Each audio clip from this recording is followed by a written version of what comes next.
Welcome everybody to Hot Program. I am your host with the most from the East Coast. It is your boy Pocketlocker, aka Heartbreak J, folks. And we've got another exciting program for you today. I'm going to try to help my co-host get into the stream here. He's having a bit of trouble. So let's see if we can let's see if we can get my one black friend in here. I'll show y'all what's going on. That way y'all at least have something to look at. He's having a bit of trouble following the link. I cannot tell you why. I've tested it 4 times. It seems to be working. All right, what is this picture he just sent me? Ruh-roh. You got to put in the first part, I think is the problem.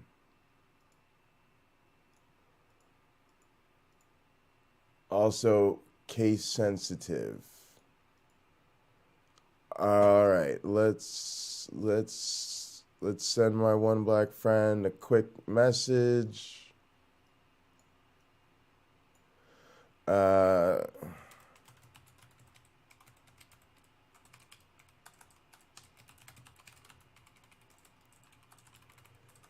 It's case sensitive, and you need HTTPS : at the beginning. Tested the link. The link should be working. All right.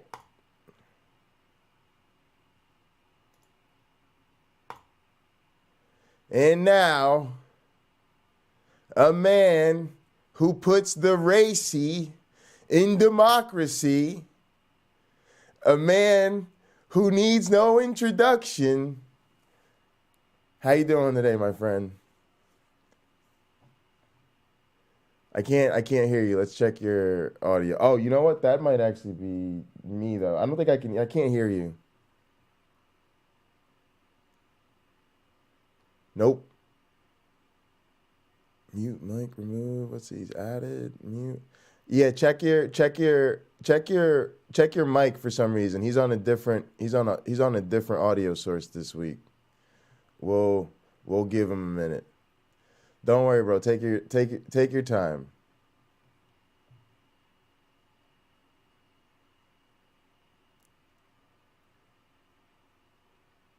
Or he may need to use a different device.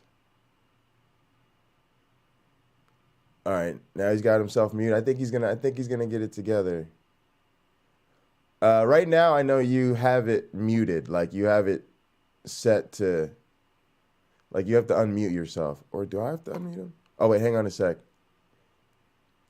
Yeah, it says your mic isn't connected. It's telling me I can't unmute you because your mic isn't connected. So that's the thing here. You should be able to message me in the chat, though. You can message me in the chat.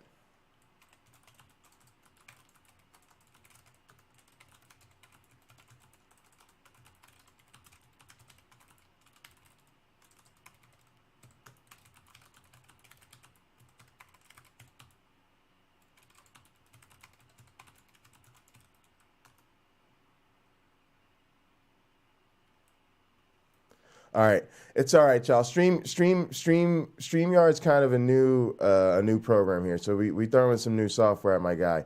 All right, hang on a sec. Let me see if I can actually. I might actually be able to screen share this. I might be able to show you guys what it's like when you log in. All right, let's try the link. All right, so there's the link. That's how you jump into the studio. And then if you go here into settings and go to audio, see that green thing? That's how I know that it's working. And if I, go to another source, it'll stop working. And then if I run this test, you guys won't hear it on the stream. Well, here, now you can hear it on the stream. Testing the speakers on StreamYard. Sounds like they're working. So that's how you actually test the sound on this thing, but I don't know if that's working on his end. All right, can you test it out? It says you have audio now. Ah, that's weird. Nothing else. Can you hear Oh, me got now? you. Yes, yes. You're very loud, but yes, we can hear you. I'm very loud. Yeah, just turn it down a little bit. But you actually sound great now. All right, I'm going to ungain, if that is a word. Yeah, yeah, yeah. Just Testing 1, 2, 3. Testing 1, 2, 3. yeah, yeah. It's good, good, good, good. Okay. Yeah. Leave it alone. You can turn it down. Can you turn it down a little bit? I can turn it down a little bit. Is that okay? Yeah, yeah. Sounds good. Sounds good. Hello, Hello. Earth. Hello, Earth. Yeah, yeah, yeah. Just a little bit of technical difficulties. No worries. How you doing today? I'm having a lousy day. Having a lousy day. Having a lousy day. I have to. Today's supposed to be my day off, and I've just put out the word that I'm willing to pay a bunch of money to have somebody do something in Microsoft Excel for me. Yeah, You may let the have seen people that wait. Let the text. people know what's going on in case somebody comes through the stream that can help. My friend Kelly's gonna. She said she'd do it for free, and my sister's got a person that works for her that's probably gonna do it for the $200 bounty to make 4 different Microsoft Excel formulas for me on a spreadsheet. And it's essentially, if I give you guaranteed hours, like I want a person to work, their budgeted hours are 16. So that's overtime broken out.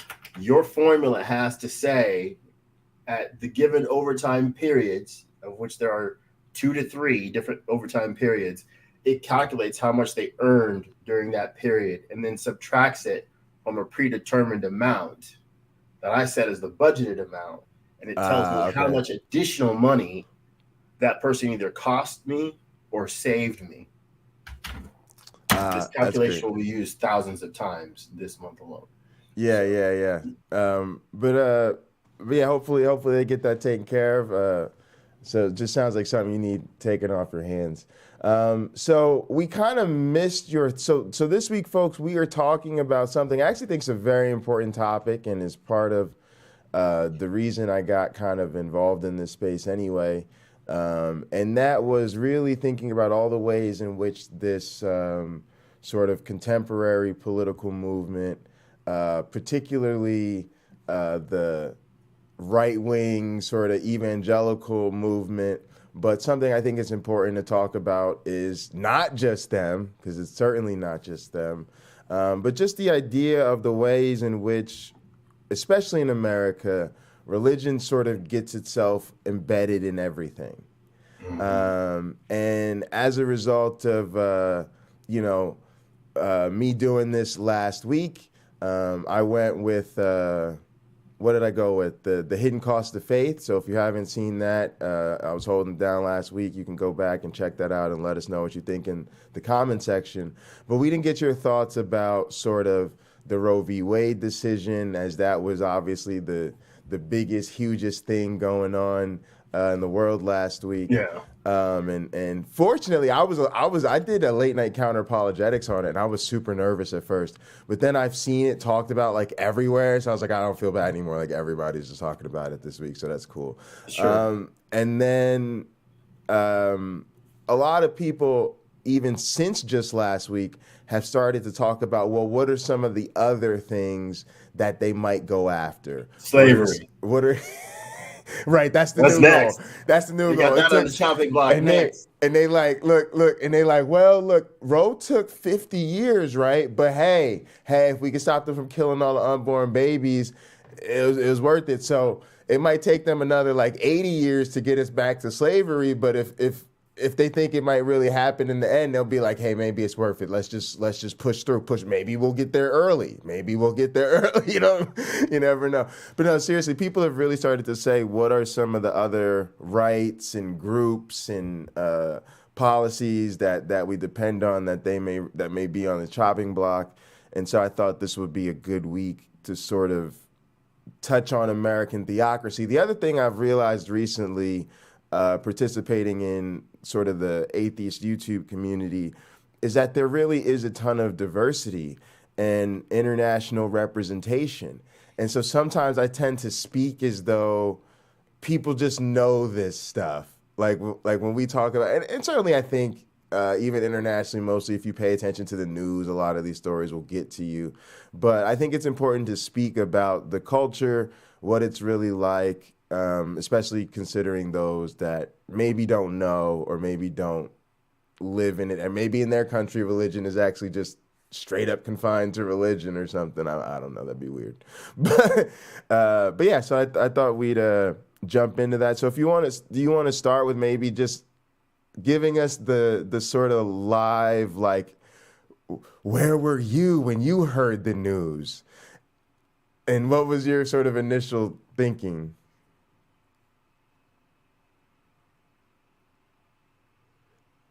Hang on, I think we lost your sound again. Oh, there I you do go. that so there's not the feedback from you talking. Yeah, no, I understand. Apologize. So my personal feelings are I am for people having the right to choose. I am 100% for that. However, I am not a pro-abortion person in, I'd say, the average situation. So I would like to share a little bit about some of the people I know. I Okay. actually know a lot of women who've had abortions. One of my old neighbors was a prostitute. Really? Yes. And I'll tell you, I've met a lot of interesting people in my life, and she sure is near the highest Near the rank, most top. interesting people. Her take on human nature and how awful human beings can be, like, she saw it. Right. Because she saw people at their worst coming to her.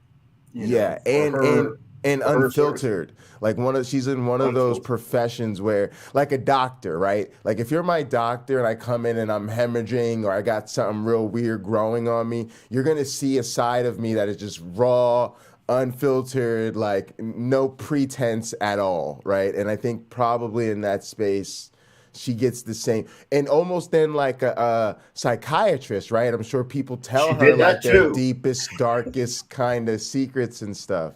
Yeah. Very interesting. Yeah. And so one of her best friends was her madam and also a prostitute. And these weren't people who had like millions of dollars or thousands of dollars or anything like that. These were people who did that to just get by. And sometimes I'd be over at her apartment hanging out, and there'd be 3 or 4 of them over there, and they would just sort of talk about like their feelings, what they're going through, and what an emotional strain it is that's what they're doing, and they never thought they'd be there, and that. Right. So you actually got to hear them maybe talk about like what they had planned for their life earlier. Well, I mean, you want to be a gymnast, you want to be a movie star, you want to be, a race car driver, that sort of thing. You don't want to be a prostitute. That wasn't on any of their radar when they were teens in high school. And Right. These were young women who that was what they felt was available to them. And they didn't have to work, my neighbor knew I was working 12 to 14-hour days. She didn't have to do that. She could make similar money to me working about, I don't know, 6 hours a day. Right.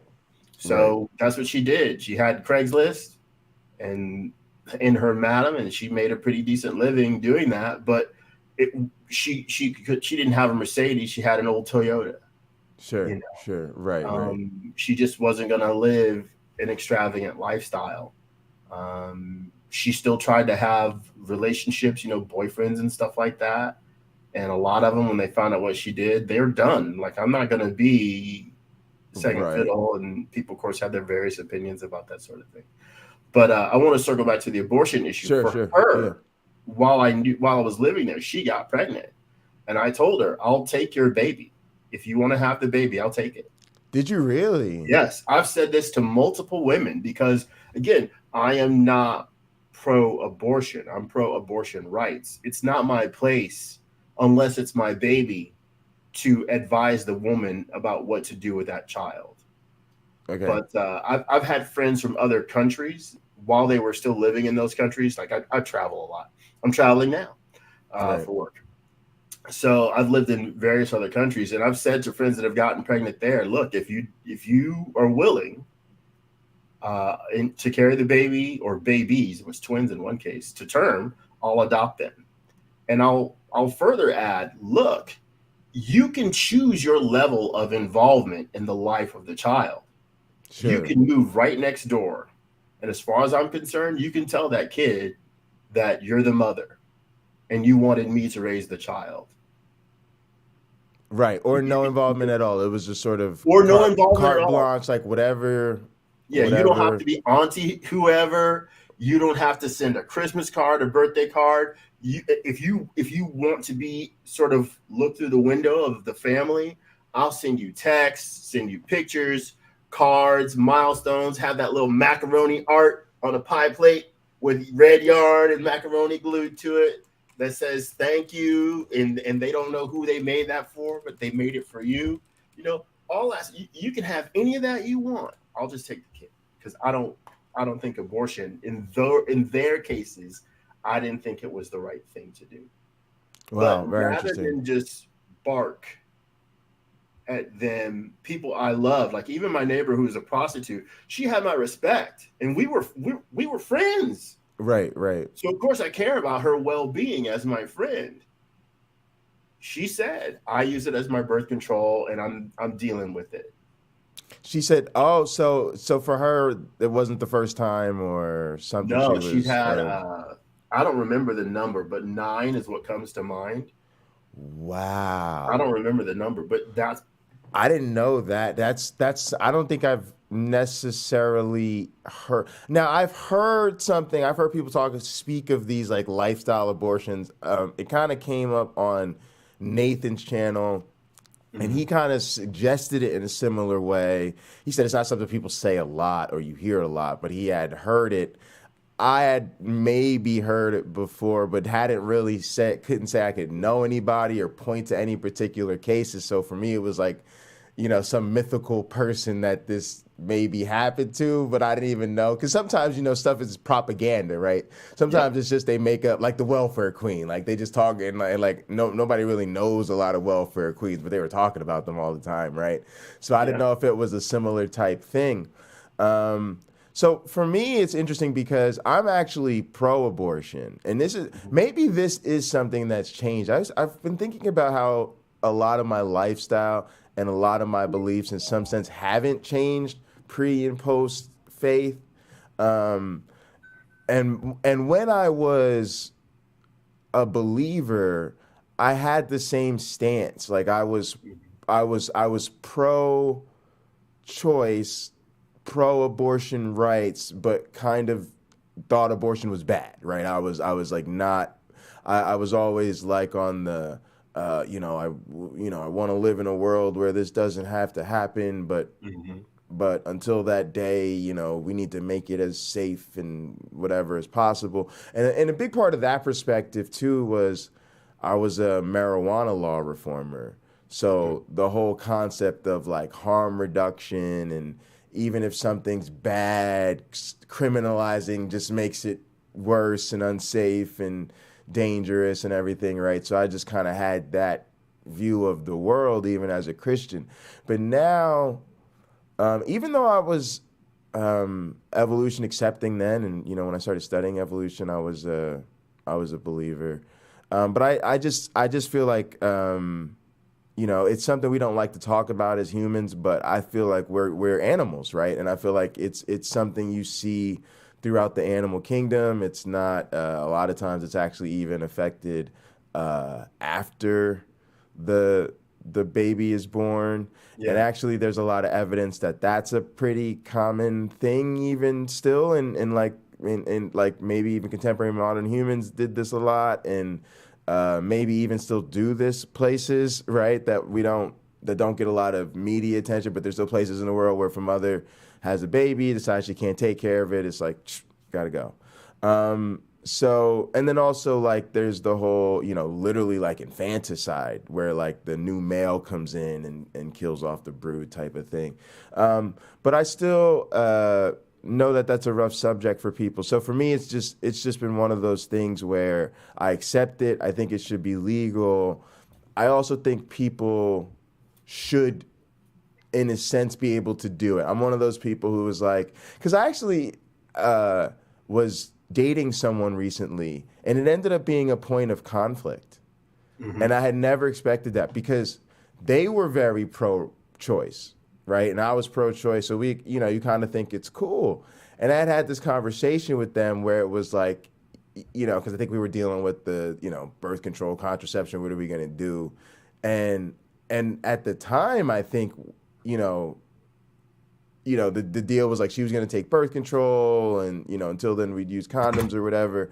And for me, it got a little bit dicey because she was talking about how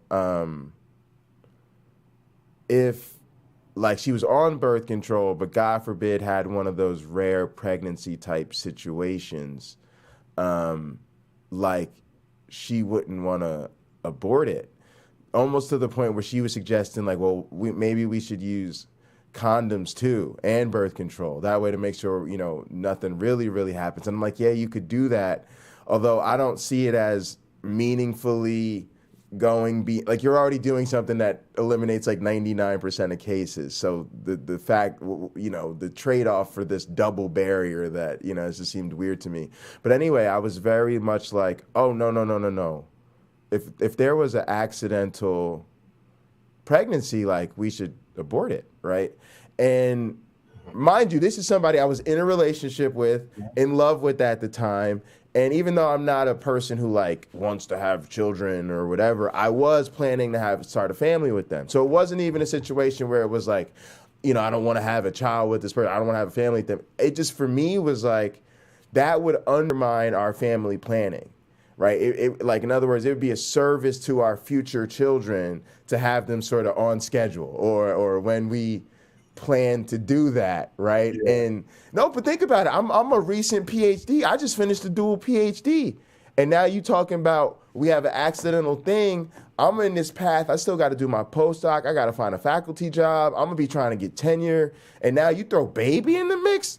Dog, I barely survived grad school. You see what I'm saying? Like, I'm really not feeling it, right? But to your point, it was a real difference, and it was a difference between one of us being pro-choice but essentially anti-abortion, especially for herself, right? She was just saying like, I couldn't do it. Her logic was she had a rough background, and her parents weren't great, and her dad wasn't shit, and her mother was never really anything, and so she felt like.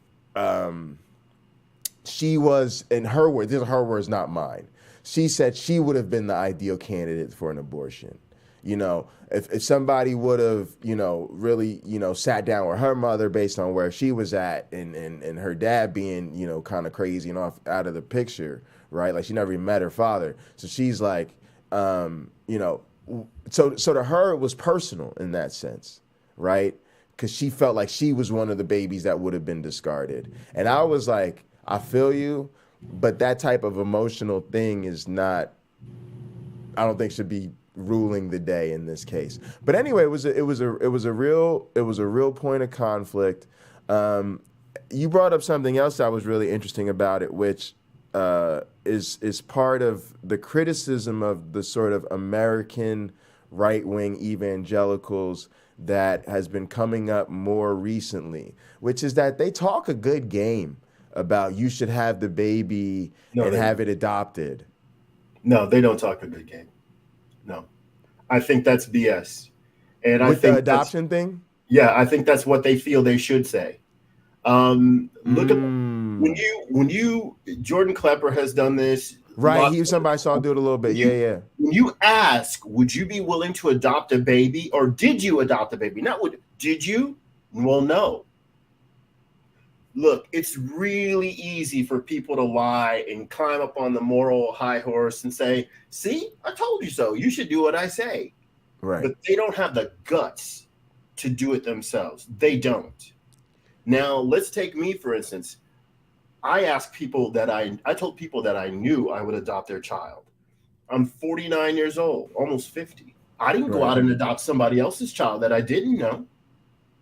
I didn't do that. Right. I could have. I live in LA County. I went to the county programs, learned about fostering and things like that, attended that, got on the list and all that stuff, but never fostered a child, never adopted a child. I had friends, and especially the community that my house is in now, I live around a lot of retirees. And I would mention it to them that I wanted to adopt. And they said, person after person, I'll give your child piano lessons. We can pick your kid up from school if you need, because they know I work long hours and stuff like that. There was one person after another in my community. Now, I realize that may be unique, but I probably had 25 people in my community that if I couldn't go pick my kid up from school on time, 10 of them could have done it out of the 25 on any given day. It could have and would have, and fed my child and looked over the homework with my child while my child was waiting on me to come get them. Everybody doesn't have that kind of support system. Plus, financially, I have the means to raise a child, I think, in somewhat comfort for that kid. If they want a bike, they're getting it. Right. But I grew up in poverty. My family, my mother never made more than $15,000 a year, and yet she had 6 kids, right? So my father, her and my father were married. They had 4 children together. My dad, not like a financial superstar, barely ever had any money. The number of times I heard "ain't got it" blows the mind. Right. But in a way, he's the reason why I am today. I'm far too generous.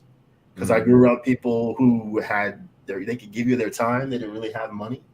And then as I got older, I started to meet the people in my hometown, a lot of them that were very wealthy. And I would sit and talk with them or pick their brain about things and kind of get an idea. How did this person become who they were? Because every single one of the people I hung out with or met, well, not every single one, they tended to be self-made people. Like my family didn't have this business. I started it. Right. And they just had the feeling I can't lose if I try. Again and again, that was the thinking. But for you, there are a lot of poor people who raise great kids. And those kids and those poor parents have a wonderful time. Now, again, I don't have the experience of raising a child. I don't. I was there in my nieces and nephews' lives, very active and friends and things like that, hung out with their kids, took their kids to the park, blah, blah, blah. My friend Julie, I was in her wedding. I walked her down the aisle at her wedding, that sort of thing. I got to do all sorts of fun things, but just children of my own. So with my fiance now, it's our dream to have a family. And we talk about family planning. Is she going to be a stay-at-home mom? If so, for how long? How many children do we want? When do we want those children to be born? Where on the planet? Because I travel. Should she be with me? Should we just, if I'm in Italy? I got a good one for you. You. Because this came up on Nathan's channel. And Nathan had a perspective that I actually really value. But basically the question is this. Y'all have a pregnancy. And you want to keep the baby, she doesn't. And so she gets rid of, she has the abortion, but let's say, I guess in this case, without your consent or even against your desire to keep the child. How do you feel about that? Is that a deal breaker? How do you handle that going forward? Okay, that I would not knowingly be with a woman that felt that way, first of all. Wait. So you would not. So for you, I would not date a woman. I would not have sex with a woman who had that mindset. So for you, this is really. So you're strong on this. Like you're like I think abortion should be legal, but I don't personally want to be in a relationship if that is an option. Well, but wait. So it gets tough for even me. It's not like I hold the moral high ground. on this the whole way because I don't. There are situations where if a doctor said to us, well, this child is going to have some very serious birth defects. Now I don't know what to do. Now I don't know what to do. My mind's not so made up, right? If I think everything's going to be perfectly fine, there's no reason not to have that baby in my mind. If I made $20,000 a year and had to live in my mother's basement with my, girlfriend, fiance, wife, whoever, we're going to be just fine. Right. If we're all three healthy, we're going to be just fine. So one thing that's interesting. One thing that's interesting. Sorry, I was just going to say one thing that's interesting is I think for you a lot of it is about the circumstance. It's about will everybody be okay? Essentially, I do feel that way. Pretty much in most things, yeah. And that's I respect that. For me, it's very different. It's very much like, and again, this has changed. I think before, when I was a believer, I was that way. I think now, when I did an episode of Late Night Counter-Apologetics on my channel, people want to check that out. I joked about the end that my radical take on it was, I don't care about unborn babies. And it literally got to the point where it's like, to be honest, I just think a woman should like, even let's take the example of a person who's done, let's say, a dozen or more abortions.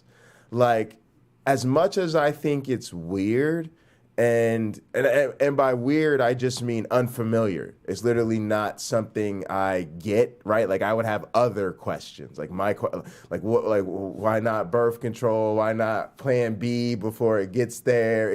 I'd have those type of questions, but honestly, they're none of my business, right? And so to me, a woman saying I'm pregnant and I no longer wish to be, is enough for me.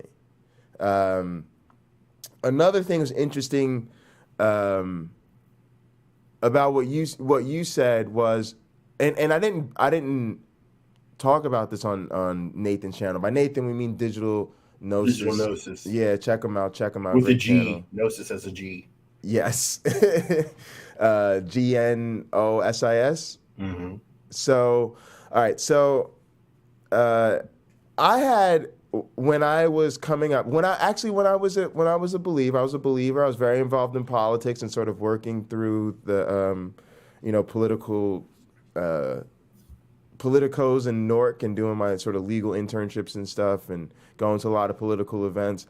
I had started to talk with a lot of politicians about male reproductive rights because I knew a lot of. I have one of those. I have an uncle who has 10 kids by 9 different women or something like that, right? And he's passed. But when he was alive, I got the opportunity of spending a lot of time with his friends. Just hanging out, kicking it, smoking weed, playing video games, eating spaghetti, getting a haircut, stuff you do with your uncle, right? So when you're grown. So, I was moved by the fact that, again, similar, not really similar, but we're kind of like the prostitute. I was getting the unfiltered version of them. Yeah. Right? We're just around chilling. There's no pretense, no nothing. And all they really did was talk about their kids. And it became very apparent to me that the legal system in terms of custody and child support and a lot of those things was super biased towards the mother.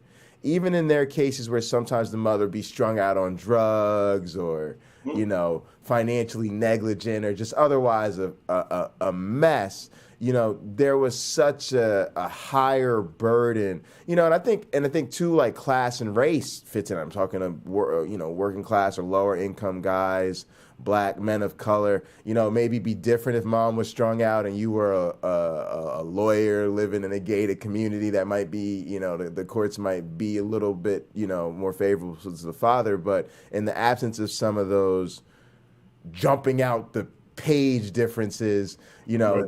it was just a real struggle for these guys because the court system is so biased towards generally giving custody and things like that to the mothers, even if the mother is literally taking the child support and spending it on drugs, right? It's like, so it started to have these conversations with the politicians about, like, why don't we talk enough about male reproductive rights? If we're going to be calling people deadbeat dads and talking about crisis of fatherhood, then, like, shouldn't men, because it is technically our seed and something that comes from our body, and then it comes into the world, and then we have these obligations. And one of the points that I would even make to women about this, and sometimes I hate to say it's females, if y'all out there listening, just come in that spirit of fellowship. We're all trying to listen to each other. But something I would have to say sometimes to females is, when we talk about reproductive rights, yes, it's your body, but there's also a potential threat to my freedom that you never have to deal with, right? This is the idea. If I have a child that I don't want and I don't support financially or whatever like that, they can literally put me in jail over it. And that is not something a woman has to face because she, well, you know, pre them overturning Roe v. Wade, you know what I'm saying? Like, they would theoretically have that option. And it's not something I expect people to, like, cry tears of sympathy over, but it is a point that I think needs to be made because I've seen it happen to a lot of guys, especially guys who, a lot of times you're talking about a child, you're talking about a man being put in jail in his 30s or his 40s for a child he may have had as a teenager that he didn't even know about till the child was 15, right? And then all of a sudden he's supposed to get it in shape, and, you know, it's been, I've seen some crazy situations, right? So it's something just to say reproductive rights affect all of us. We all have a role to play in this. And even what I hear you saying is you have very strong feelings about being with somebody who respects your particular paternal wishes and desires, and that y'all will be ideally on the same page about it maybe being circumstance driven. So what are those cases where you would feel less sure? If it's going to be, if the finances were different, if the health prognosis was different, maybe if you're older, if you're another 15, 20 years from now, you may think, well, am I going to be around? You know what I mean? Because I know people have had children really late in life. I know men who've had children in their 60s, 70s, right? Because we don't really lose that ability. And if you have a much younger wife, sometimes they're cool with that. Like one of my mentors growing up, Dan Gaby, big time guy. He had his children very late in life, but his wife is probably, 30 years younger than him or something like that at the time. So he's no longer with us, but I'm sure she doesn't have any regrets about that, right? He took care of everything. He was, yeah. So something I want, go ahead. I know you probably have some thoughts. I just want to encourage not only you, but our listeners, if you can manage to date someone who's on, it's okay. If you can manage to date someone who's on the same page or in the same place in life as you are, I think these decisions are going to be easier, right? I have dated someone who told me if she got pregnant, she'd get an abortion. And of course, I'm thinking this is probably 17 years ago. Okay. And my thinking at the time was, I could just talk her into having the baby. And again, just give her the option. You don't even have to contribute. Yeah. You can take a role of as much or as little involvement as you want in the child's life. That's my thinking. Right. Because I think it's important to have the child. I think the child's life is important. So a good question here is, what is so precious about that human life? Because what about the cynic in me is just like, dude, the world's overpopulated as it is. We're destroying all the habitats. Like, if she doesn't want it, what harm is it if this child just never exists? Or I shouldn't say exists, but is never. I think there's more than one question in there. Okay. I think there probably is, other than the emotional damage, if there is any, to the would-be mother. I don't know that the world is going to miss out. I mean, how could we know, right? Right. The world isn't going to really miss out on that presence of that child or any particular genius it may have had, or whatever detriments that it may have. We just simply will not know. We cannot and we will not know. However, I have a wonderful time, hanging out with my neighbors and their kids and I love hearing what's on the kid's mind. Like I have a neighbor who's in law enforcement, and his son looks so much like him, and I always enjoy hearing how differently the two of them think, right? Because it looks like he just made a carbon copy of himself and his son, but his son's attitudes about things can be so different than his. Or another set of neighbors, the people who live behind me, they have a 5 and a 3-year-old. Well, their 3-year-old, she refused to crawl. She just wanted to walk one day. And so she stayed her bottom down there on the floor until she figured out how to walk. You know, she just would not crawl. She was skipping a step. It's fascinating to see how this little girl is developing in her life, and her older sister is fond of this and that thing. I mean, I've just always found children interesting. And maybe when I look at pictures of me when I'm very young, I'm not doing anything interesting. I'm not at all. Like there's no, I don't know that I'm doing things that are that interesting now. Yeah, right. But Real talk. That's funny. they have managed to fascinate me, and I think that's part of a fun that I've really felt I've missed out on. One can say I had kids when I wanted to because I can go pick up my nieces and nephews, or go hang out with my friends and their families and stuff like that and do things with them. And then at the end of the day, go home. And I don't have to, I have the extra money because I'm not spending it on my children. So I'll spend it on their children. So for you, like part of this is you like children and you. Well, you I want to think- be a dad. I want the experience of being a husband and a father. I've had neither experience. I'm 49. So do you see this as a situation where you don't judge someone for wanting or feeling the need to have an abortion, but you personally would like the opportunity to intervene so that that particular child, especially if it's somebody you do know or care about, has a chance, because that would sort of kill two, not want to say kill two birds with one stone, right? But it sort of gets, two birds live. it gets them, you know, out of this situation. But in the same sense allows you to be a dad and sort of both, and then maybe that's a unique opportunity for both of you in that way. I think there is an opportunity for both of us there, but you know, if I were to be asked, could it be selfish? Could what I had asked those women, might it be selfish on my part? And not purely, well, it's philanthropic from the standpoint of I get to finally have the child that I wanted, not necessarily in the way that I would plan. You know, I would like to be in a marriage that produces children, but to adopt a child that was going to be aborted by someone I knew and liked and respected, because there are things I like about that person, right? Or those women, because they've been friends of mine. So there are things I liked about them, and I thought it would be great to go ahead and I'll take those children. I'll raise those children. One of those in particular, I remember after she got married. So she was pregnant with twins. I told her I'd take the twins. She agreed. Oh, wow. All on board. She agreed.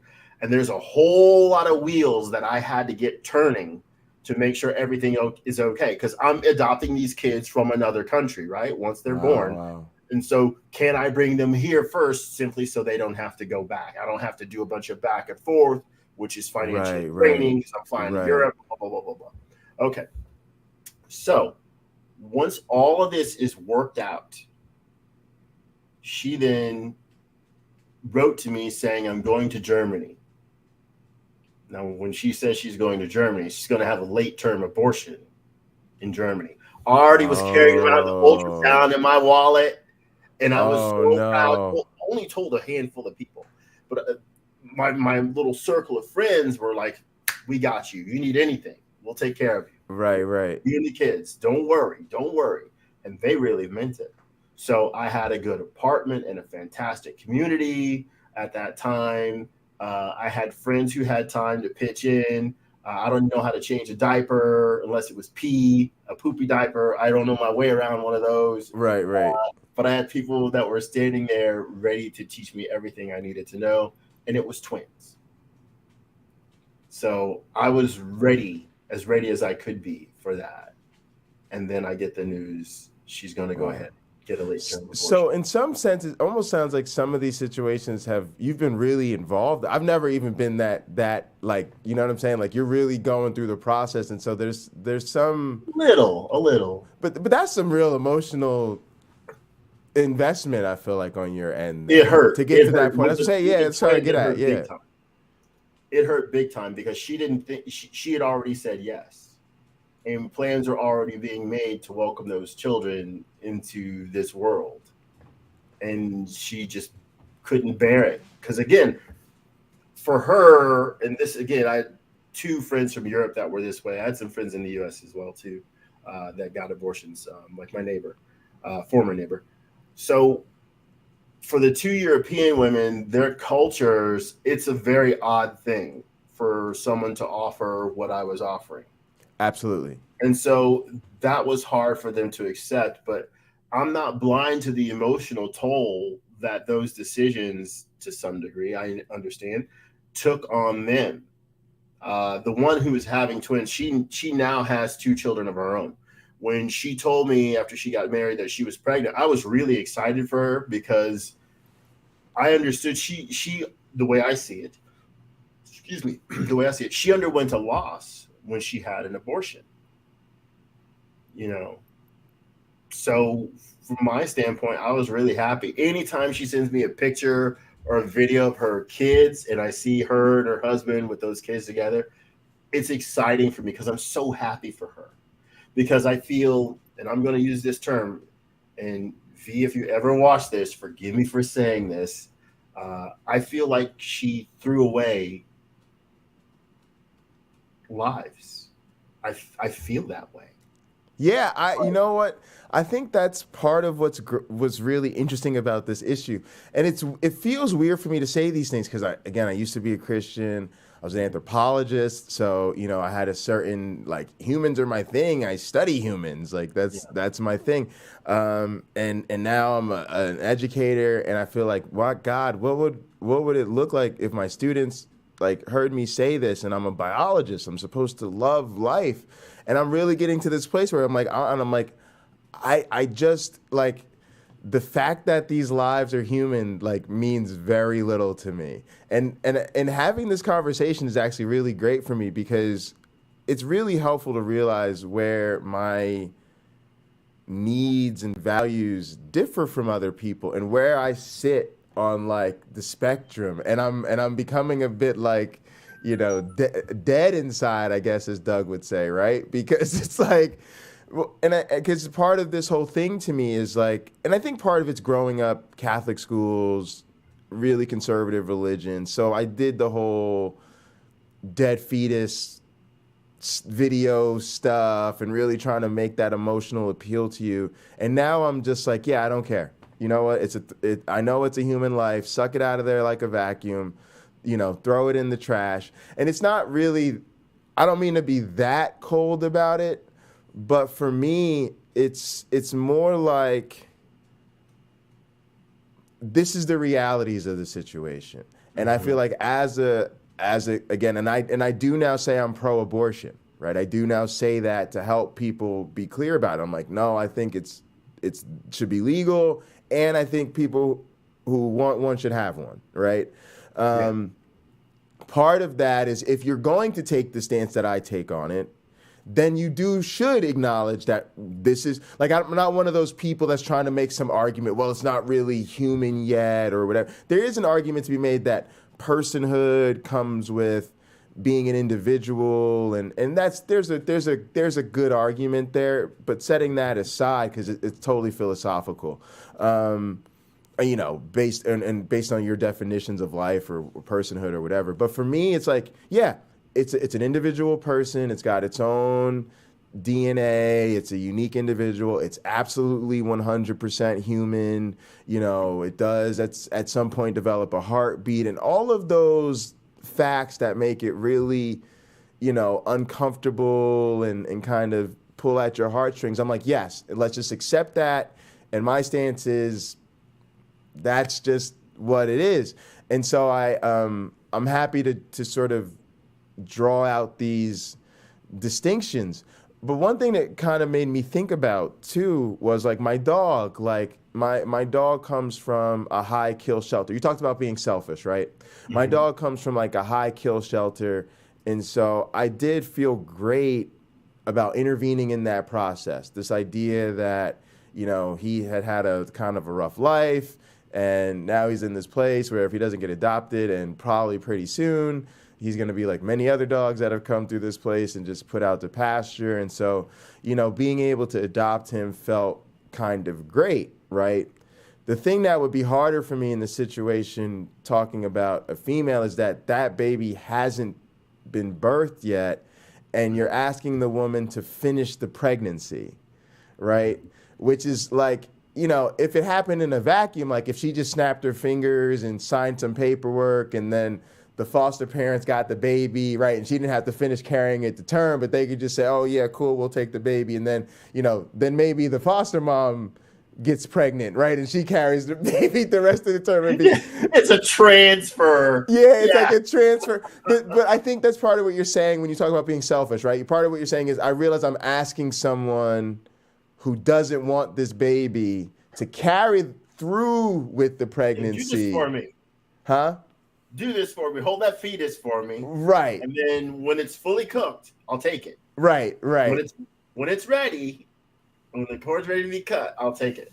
Right. And you that's, don't have to feed it, you don't have to clothe it. I got it. Yeah, and that's the difference. I don't think I can ask somebody to do that. So, but I think we've got to that, right? Like that's kind of the difference in where we're at, which I think is respectable, right? The other thing I wanted to ask you about is because we're gonna try to. I think that sets the stage, right? But I think we're trying to talk about some of these other issues. Something let's swing into theocracy. But I got something to go in this vein of being anti-abortion. There's a little something I have to say about it. But go ahead. Okay, so one question there is, one, I kind of think since prostitution kind of came up, right? In some ways, I see that related to this in two ways. So the first way is prostitution is something I feel kind of similarly to you do about abortion about. I'm very like, prostitution should be legal. They should have a safe place to do it, access to the best medical care, full protection of law enforcement, and, you know, maybe some extra health insurance, whatever, right? Like some super, you know, prostitute special Obamacare. I'm with it. But at the same time, I have not paid for those services directly, right? And I don't think I would. Like, now in full transparency, like I've dated strippers, I've dated cam girls. I'm not like anti-sex worker. I've paid for porn. You know, so I'm not anti-sex worker, but I've never actually, you know, done the direct exchange for sex thing with a prostitute. Although some people say that I exchange money for sex all the time, and we could have that philosophical conversation another time. I do get what people are saying when they say that, and I don't want to be dismissive of it.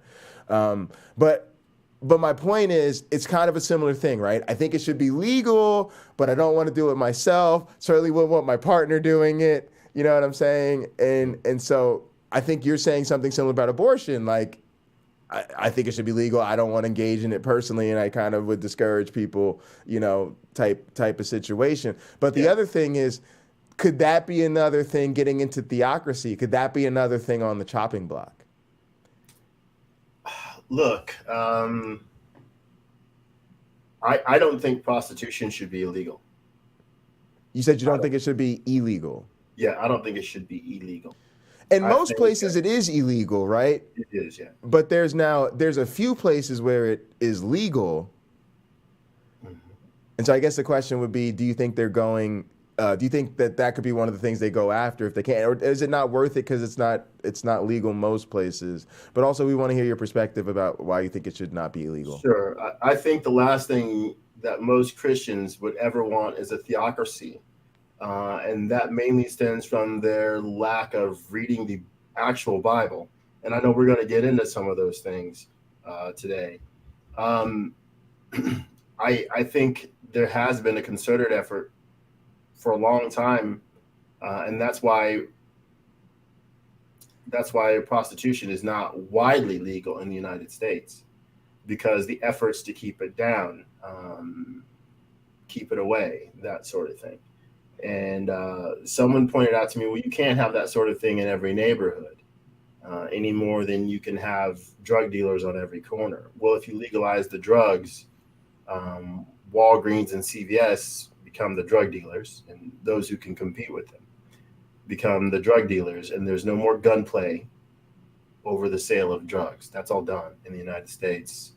The profitability that's in it for the cartels, their model's going to have to be different, because the profit margins will be lower, because now guys in Iowa are growing the cocaine, if cocaine can grow there. Yeah, and I'm gonna give you growing the weed, huh? I'm gonna give you a real example. Like, so I live in Michigan.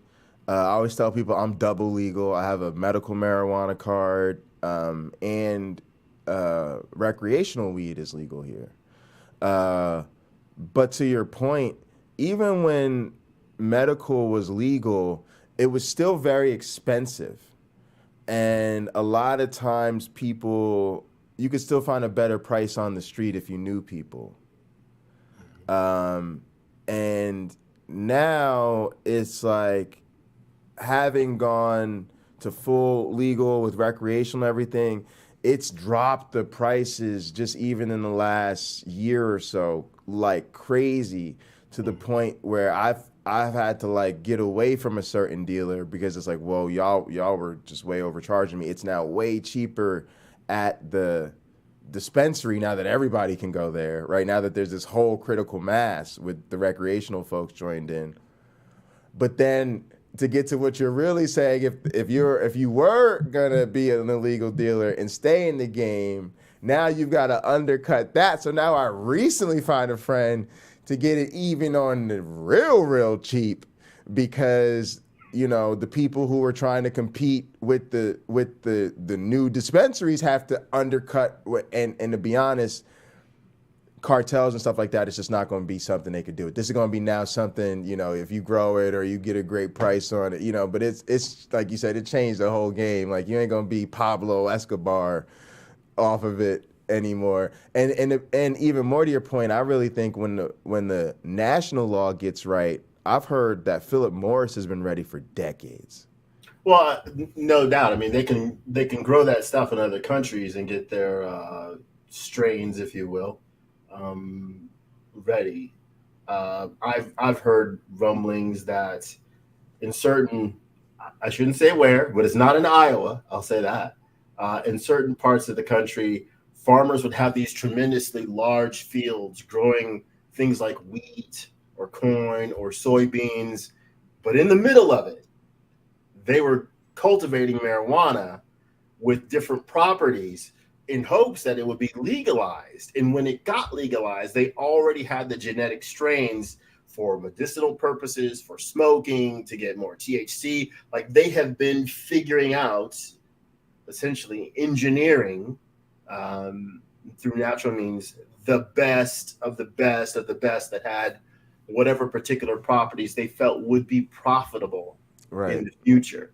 So why not Philip Morris? They can do it in other countries. Why not? Right. And then they kind of shut down everybody unless you're one of those really big. Well, we have laws, so you can't be a monopoly.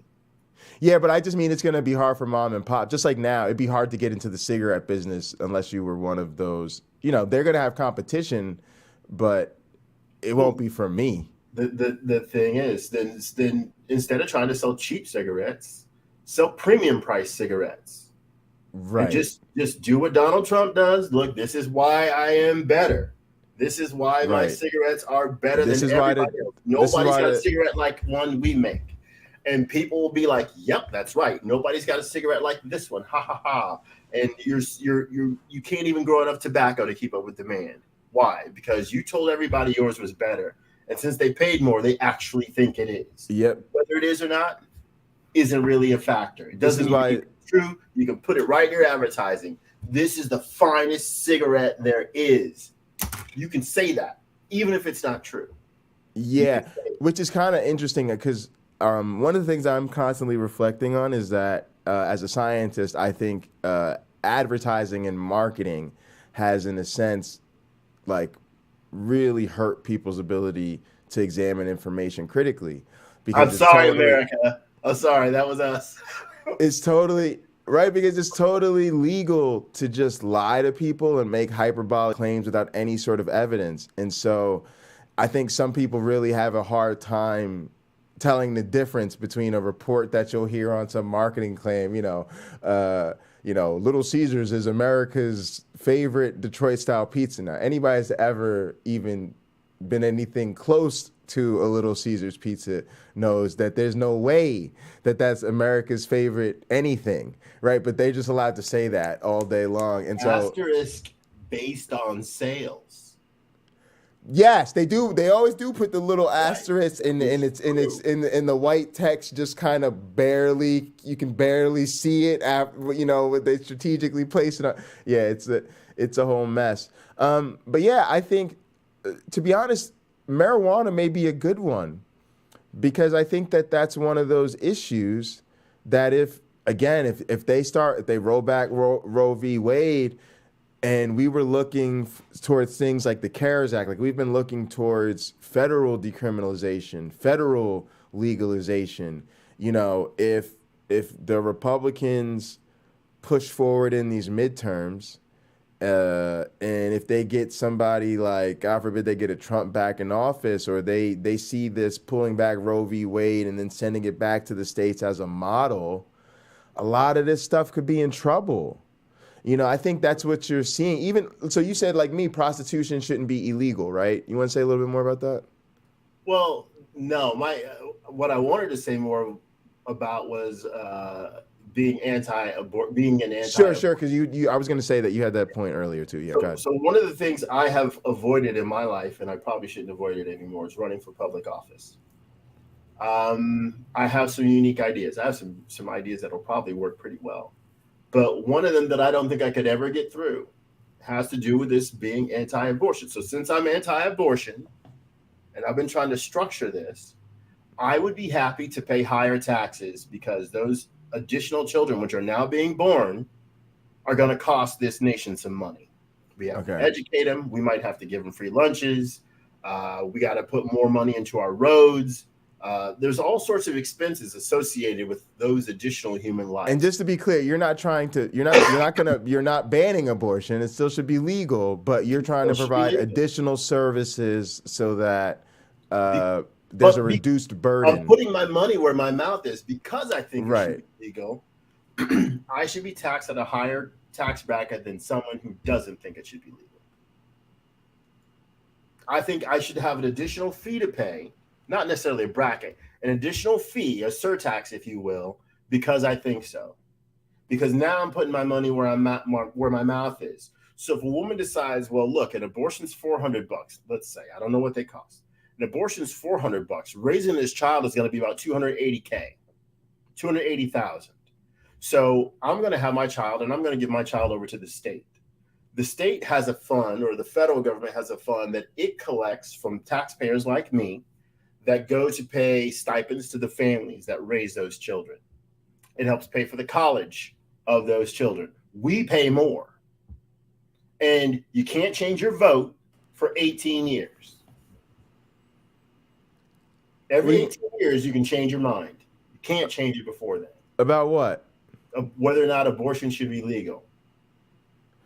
Oh, so that it gets like locked in for... You, the voter, are like, take a survey tomorrow morning. I just think it should be. You tell people, based on your vote, if abortion is made illegal, you will be taxed at a higher rate. If it's made illegal, you will be taxed at a higher rate because you voted for it to be illegal. You are now responsible for paying for those children that are going to be born as a result of these women not getting abortion. Oh, I see what you're saying. Yep, you're taking the hit. If you were only getting $4,000 back in your tax refund, you're not even getting that anymore. That's gone. Because you think abortion should be illegal. You think abortion should be legal. You're paying for it now. you're paying for it. But see, this is some of what people have drawn out as the hypocrisy, right? So the first thing I was bringing out is like you saw in the Jordan Klepper thing, where they're not actually willing to adopt. Where somebody like you That's who right. says, I don't think, ideally it wouldn't happen, but I am willing to adopt, right? And then the other criticism was that they don't actually support any of the progressive sort of social initiatives that we would need to support all of the unborn children, right? The education, do y'all want to increase the minimum wage so that there's, fewer parents in poverty so that they can afford these children? No, we don't want to do that. Y'all want to give us some student loan debt relief so that we can afford to maybe family plan and buy a house for our children that y'all are going to force us to have? No. And I vote no on that one too. I'm not giving you your student loan money back. Why? I paid mine, damn it. You pay yours. Yeah, and I got to tell you, that's the worst attitude that ruins everything in society. Like, dude, I had scholarships and grants. I was Mr. Fill out the application. When I graduated, I graduated 5 years of college. I that's $2,000. That's just when not. I added up all the extra spending money they gave me while I was in school, I essentially was paid to go to university for 5 years. Yes, and so that's why you're wrong, because I didn't have the internet. I didn't have the internet to fill out all those forms online. I didn't do that. No, but you bring up a really good point. So first off, I got to just speak to progressive. I'm a progressive person. I think the world needs to. I think we need to change everything. Like I don't like. I'm a person who thinks the system wasn't designed for people like me, so screw the system, right? But even with something like, say, in academia, like the GRE, like there's a really big movement to say, like most standardized test scores, the GRE is kind of stupid. Like let's just get rid of it. It's not a good determinant of who should be in grad school and not. But at the same time, I think a big part of the reason that getting rid of it is so slow is the attitude of everybody in academia. Like, hey, I did it. I had to do it. I made it. You'll be all right. You'll be all right. Suck it up, And I do think that's a lot of the way people who were, who went to school, had student loans, had to pay them back.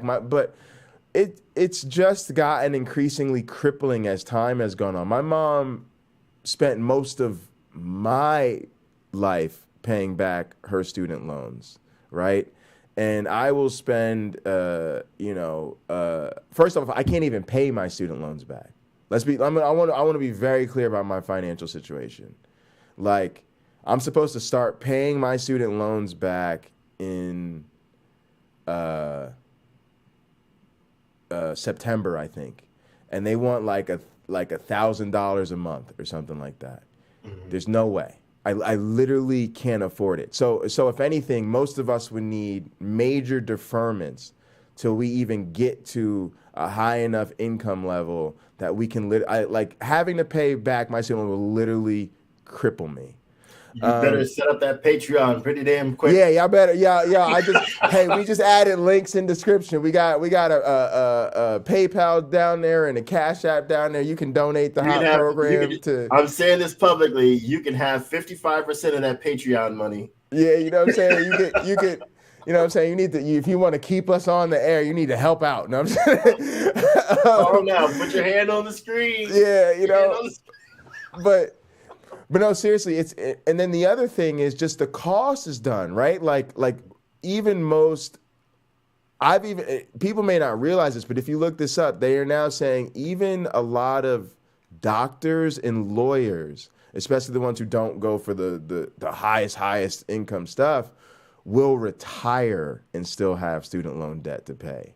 Right, because a lot of them had to do undergrad and then med school and then this and then that, and if they don't, become top, so it's just gotten crazy, right? Is my point, and it's crazy for millennials and Gen Zers a way that it wasn't for our parents, even though it was crazy for them, and it definitely wasn't for our grandparents. So it's just interesting. But keeping it to the theocracy issue, it's just sort of one of these weird things where I can't even tell you why religious people, generally speaking, don't want to help out on these financial issues and these sort of social issues, because getting into our sort of like, oh, is the Bible woke type of thing, Yeah, it's woke, super woke. it's super woke, right? So you would think Jesus would be all about free healthcare and But free he is. education.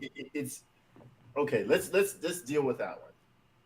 Let's deal with that one. So You got some scriptures for us? I'm gonna. I didn't have time to prepare for any of this, and yet my It's mind is like, it's I've been cool. waiting a very long time for this to come up in conversation. Oh, okay. Yeah. So, Jesus commands a guy. He heals a guy of leprosy. All right, tell He the people where you're at in the word.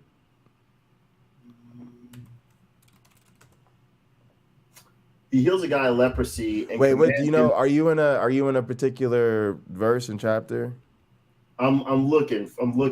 Oh, you're looking for the chapter. I got I'm you. looking for it. Like this I one got you. instance, it's awesome. It's awesome because if you go through the Gospels and you see when Jesus heals people, what does he get paid? Nothing. Who gives him any money? Right, never. Right? So he's essentially doing this for free. But with this leper, he says, go and show yourself to the priests and give them, if I'm remembering right, give them the sacrifice that Moses, or give the sacrifice that Moses commanded. I want to explain what the guy did, because it goes, if I remember right, it's in Leviticus. Crap. But anyway, it's like you have to give 2 turtle doves and a lamb. And then one of the turtle doves is here, let's see, sacrifice for curing leprosy. Some people will say, oh, this is the cure for leprosy. It's not the cure for leprosy.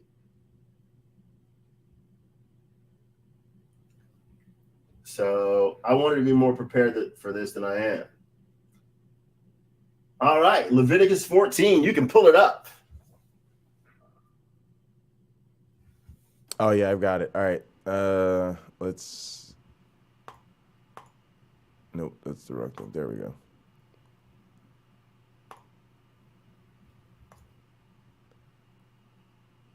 All right, which verses you want to start with? You can read. Let's see. Yeah, just start 14, and I think it goes down to like 20. All right. Then the Lord spoke to Moses, saying, "This shall be the law of the leper for the day of his cleansing. He shall be brought to the priest, and the priest shall go out to the camp, and the priest shall examine him. And indeed, if the leprosy is healed in the leper, then the priest shall command to take for him, who is to be cleansed, 2 living and clean birds, cedar wood, scarlet, and hyssop. And the priest shall command that one of the birds be killed in an earthen vessel overrunning the water. And for the living bird, he shall take it, the cedar wood and the scarlet and the hyssop, and dip them in the living bird in the blood of the bird that was killed over the running water. And he shall sprinkle it 7 times on him who is to be cleansed from the leprosy, and shall pronounce him clean, and shall let the living bird loose in the open field. He who is to be cleansed shall wash his clothes, shave off all his hair, wash himself in water, that he may be clean. After that he shall come into the camp, and shall be outside his tent 7 days. But on the 7th day he shall shave off his head, shave the hair off his head, and his beard, and his eyebrows. All his hair he shall shave off. He shall wash his clothes, and wash his body in water, and he shall be clean. Oh my goodness. Okay, so it goes on with lambs after that. So you can skip that part. So go to Luke 5:12 through 16, which is what I should have had you read first. 12 to 16. And it happened when Jesus cleanses a leper, and it happened when he was in a certain city that, behold, a man who was full of leprosy saw Jesus, and he fell on his face and implored him, saying, Lord, if you are willing, you can make me clean. Then he put out his hand and touched him, saying, I am willing, be cleansed. Immediately the leprosy left him, and he changed him to tell no one. But go and show yourself to the priest, and make an offering for your cleansing as a testimony to them, just as Moses commanded. However, the report went around concerning him all the more, and great multitudes came together to hear and to be healed by him of their infirmities. So he himself often withdrew into the wilderness and prayed. Okay, so Jesus, we see how much Jesus charged this guy, which was, a couple of lambs and a couple of birds, and the priest did the sacrifice. So I was hospitalized in 2021, January 1st, 2021. The hospital bill, I was there 3 days. They wanted $42,000. Wow. But if this was a Christian nation, I could have walked in there with a couple of birds and a couple of lambs. Like, look, these lambs I got off Craigslist. They were $312 each. And the birds, I just were sort of pooping on my car. And so I just caught those for free. Here you are. Here's full payment for healing my DKE. So I'm happy about that. It was really, let's be honest, $50 worth of insulin. That's all it cost. Wow. You just made me lay here so you can monitor me. I knew what was wrong and you fixed it. So thanks. We don't have to argue about the bill, right? Right. Got my doves here, got my lambs, and I'm out. So thank you.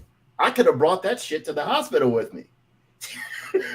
I'm just prepaying. Yeah, it's if we're following Jesus, right? Is that what's really going to be required if we're in a theocracy that follows the Bible?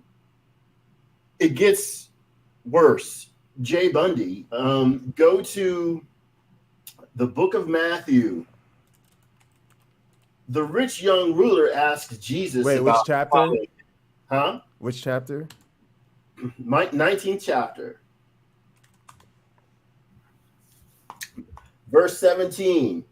Starting in verse 17. So he said to him, ruler, 16.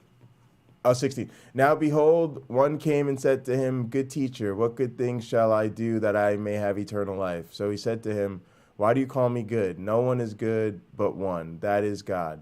But if you want to enter into life, keep the commandments.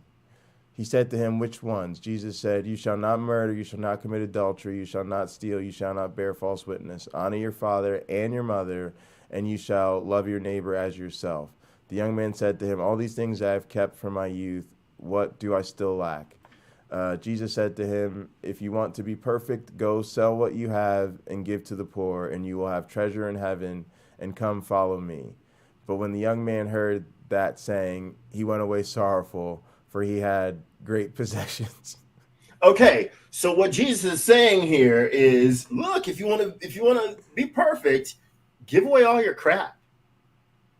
You can't have a Mercedes-Benz, your nice $82,000 truck that's got to go. You got to sell that and give it to the poor. You don't own a home anymore because you sold that and gave it to the poor.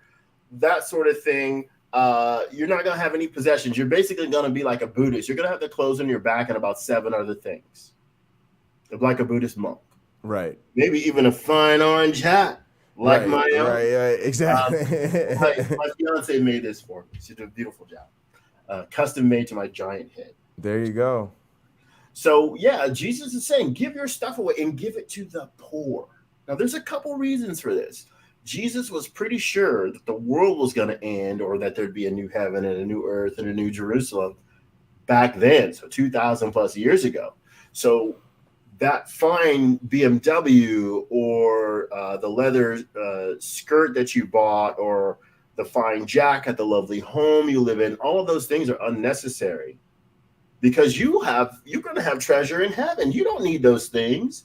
But you have people around you who are starving. You have people around you who are sick, hungry, imprisoned. Go buy someone's freedom.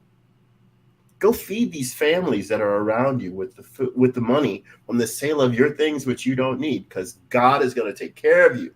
And as you will have remembered from your days of reading the Bible, there's not a bird that falls from the sky that God doesn't know about.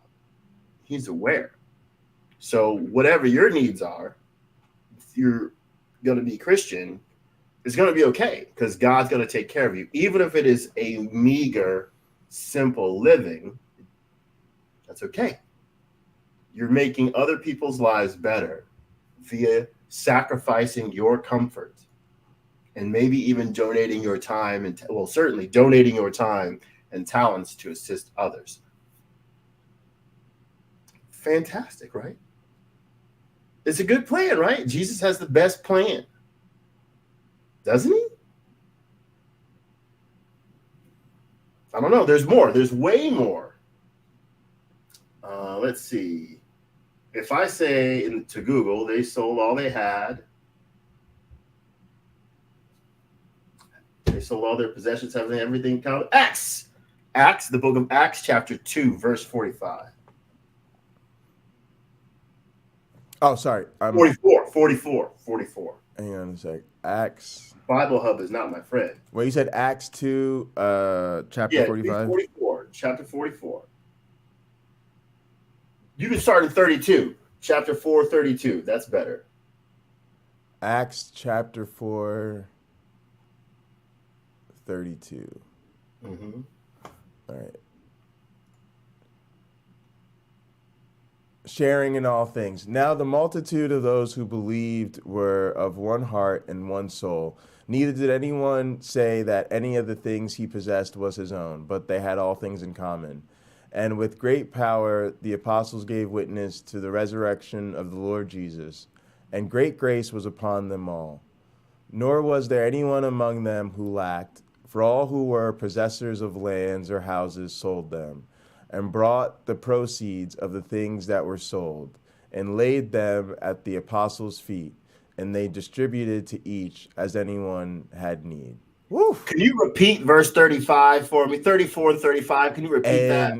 Okay. Nor was there anyone among them who lacked, for all who were possessors of lands or houses sold them, and brought the proceeds of the things that were sold, and laid them at the apostles' feet, and they distributed to each one as anyone needed. As anyone had need. Okay, and 36. Oh, and Joseph, who was also named Barnabas by the apostles, which is translated son of encouragement, a Levite of the country of Cyprus, having land, sold it and brought the money and laid it at the apostles' feet. All right, so I'm staying in a hotel in an extremely affluent area, okay, in the United States, extremely affluent. There are a lot of churches here. What kind of luck am I going to have if I were to walk into several of those churches and ask the ministers, hey, can you have your congregation do this? I know about some needs of some poor people. Could I even get two people? I know I could get one. I wouldn't doubt that I could get one person that would do it, but could I get two? Out of thousands of people in these churches, could I get two that would actually do it? Because if you want a Christian theocracy, you have to do this. This is an example. I'm not making this up. This is in their Bible. Right. So it's like they don't even recognize what an actual biblical system would look like. Like they're trumpeting the Bible. We got to do this because of the Bible. The Bible tells us thou shalt not kill. So you can't have an abortion because of the Bible. But you're saying can't have capital punishment either. Only you can for adulterers. You can kill adulterers. You can stone them to death. How empty are those pews going to be when you start doing that, right? Because Jesus said a divorced woman who marries another man, her husband who divorced her made her an adulteress. Yeah, and it's pretty harsh. And it's just like, I don't even know, like the sort of American thinking, and honestly, I want to throw some other things in there too, because I hate to say this, but a lot of people who hold on to these like traditional Jewish thinking on some of this biblical stuff aren't doing us any favors, right? They sort of get skipped out on, like, oh, you're not even, but they got a lot of silliness. A lot of silliness comes with your religion. I hate to say it. If you have a worldview based on something that's not true, you're gonna have some nonsense in there. The Muslims, they're anti everything too. They're not And everything. I don't say anti everything, but in terms of these theocratic issues, a lot of them, and we see all around the world that they're really willing to set up systems of government based on. And again, I know we're not talking about everybody, and we're talking about certain some of those Muslims are quite sincere about their beliefs. Yeah, and so even the things that are hard, they're still sincere about those. Yeah, now we may not have an American Muslim theocratic movement here, but we certainly have theocracies around the world based on Islam, and we have a situation where the sort of conservative Muslims in America, I think, support a lot of this stuff. So, for instance, I remember working at a church, going to visit a mosque, and when you do that, really Christians and Muslims disagree about so much. But when you find yourself in that situation, you try to find things you agree on, right? And a lot of these sort of pro-life, quote unquote, pro-family issues resonate in both communities. The other thing I want to touch on is even a lot of the sort of liberal, less conservative Christians, I think, fall into a lot of these same traps because the sort of biblical stuff appeals to them, right? So I have a lot of people in my family who I would say are generally progressive in their personality and in their personal values, but there are times when they cannot really full-throatedly support progressive policies because they have certain reservations. So I'll give you examples. They might have certain weird ideas around gay marriage, right? Because even though they don't hate gay people, right? They're not sure that it should be marriage, or they still do believe it's a sin and things like that, right? They don't necessarily always support progressive economic policies or social policies. A lot of them, a lot of the most negative, hurtful, harmful attitudes around even like drug policies comes from black folks who are Christians, right? They're not right wingers, but they're Christians and they've got some right. And so the reason is, right, because again, people will tune out, right? If you start talking about, the right wingers are trying to do American theocracy, we'll go, well, I'm not a right winger. I'm not a pro-lifer. I'm not a young earth creationist. And then they tune out, and I want to be like, no. You're part of this problem too. Because if you are uplifting Jesus yourself, if you're saying Jesus is central to your identity, okay, and then these people are trumpeting these out as the issues that those associated with the religion have to sign off on, then even if you're not necessarily as vocally oppressive as some of these people are, a lot of times you're tacitly endorsing it, or at least, here's my thing, you're not preaching against it. And this is a thing that bothers me. If you're going to get in there on Sunday morning and preach about, well, you really shouldn't cheat on your wife, and you really ought to watch how much you drink and make sure you pay your taxes, and you really shouldn't, if you touch that thing between your legs too much, Jesus doesn't like that. But when people are, overturning our rights and, storming the Capitol, and you don't have anything to say about that on Sunday morning, to me, like, that's hypocrisy on a whole nother level. And to your point, some of the things you've brought up, even in these scriptures, well, why aren't y'all talking about it? If you're going to get up there on Sunday morning and talk about why we shouldn't have abortions and things like that, well, why aren't you telling your congregation to sell all their worldly possessions so that they can provide services? Why aren't you angrily delivering a fire and brimstone sermon about the need for public access to health care right now? Why aren't they citing the same scriptures that you just had us read as motivation to support the social agenda? There you go. It's because they went to that Scrooge McDuck Bible University, and they know that those sermons are bad for business. I got a few Go ahead. more. Go ahead. Yeah. Let's go. Hopefully, people enjoy It's Sunday. You know, you got to have your Bible study when you come. Just because you're an atheist doesn't mean you're at a Bible study on Sunday morning. As I have said on previous podcasts, sometimes our show is like church. It is. 2 Corinthians, chapter 6. Wait. For all you Trumpists out there that don't know, it's 2 Corinthians is what he's talking about. 2 Corinthians. In defense of Donald Trump, and I will rarely use the terms, the words in defense of Donald Trump. Some translations that you read of the Bible, it will say 2 Corinthians. Yeah, it does. It does say that. It does say that. People just. It's just that when somebody says that on a public interview, you know they're not in church. You know they don't go to church. No. Well, he couldn't fulfill the obligation of 1 Peter 3:15 by being able to explain to other people. He wasn't ready, right, to explain to them why the source of his joy, right? Wait, faith. I got a couple great ones I got to share with you guys. Here's one. An Old Testament guy or a New Testament guy? Probably equal. All right, I got two more great. They're good scriptures on both sides. Yeah, good scriptures on both sides.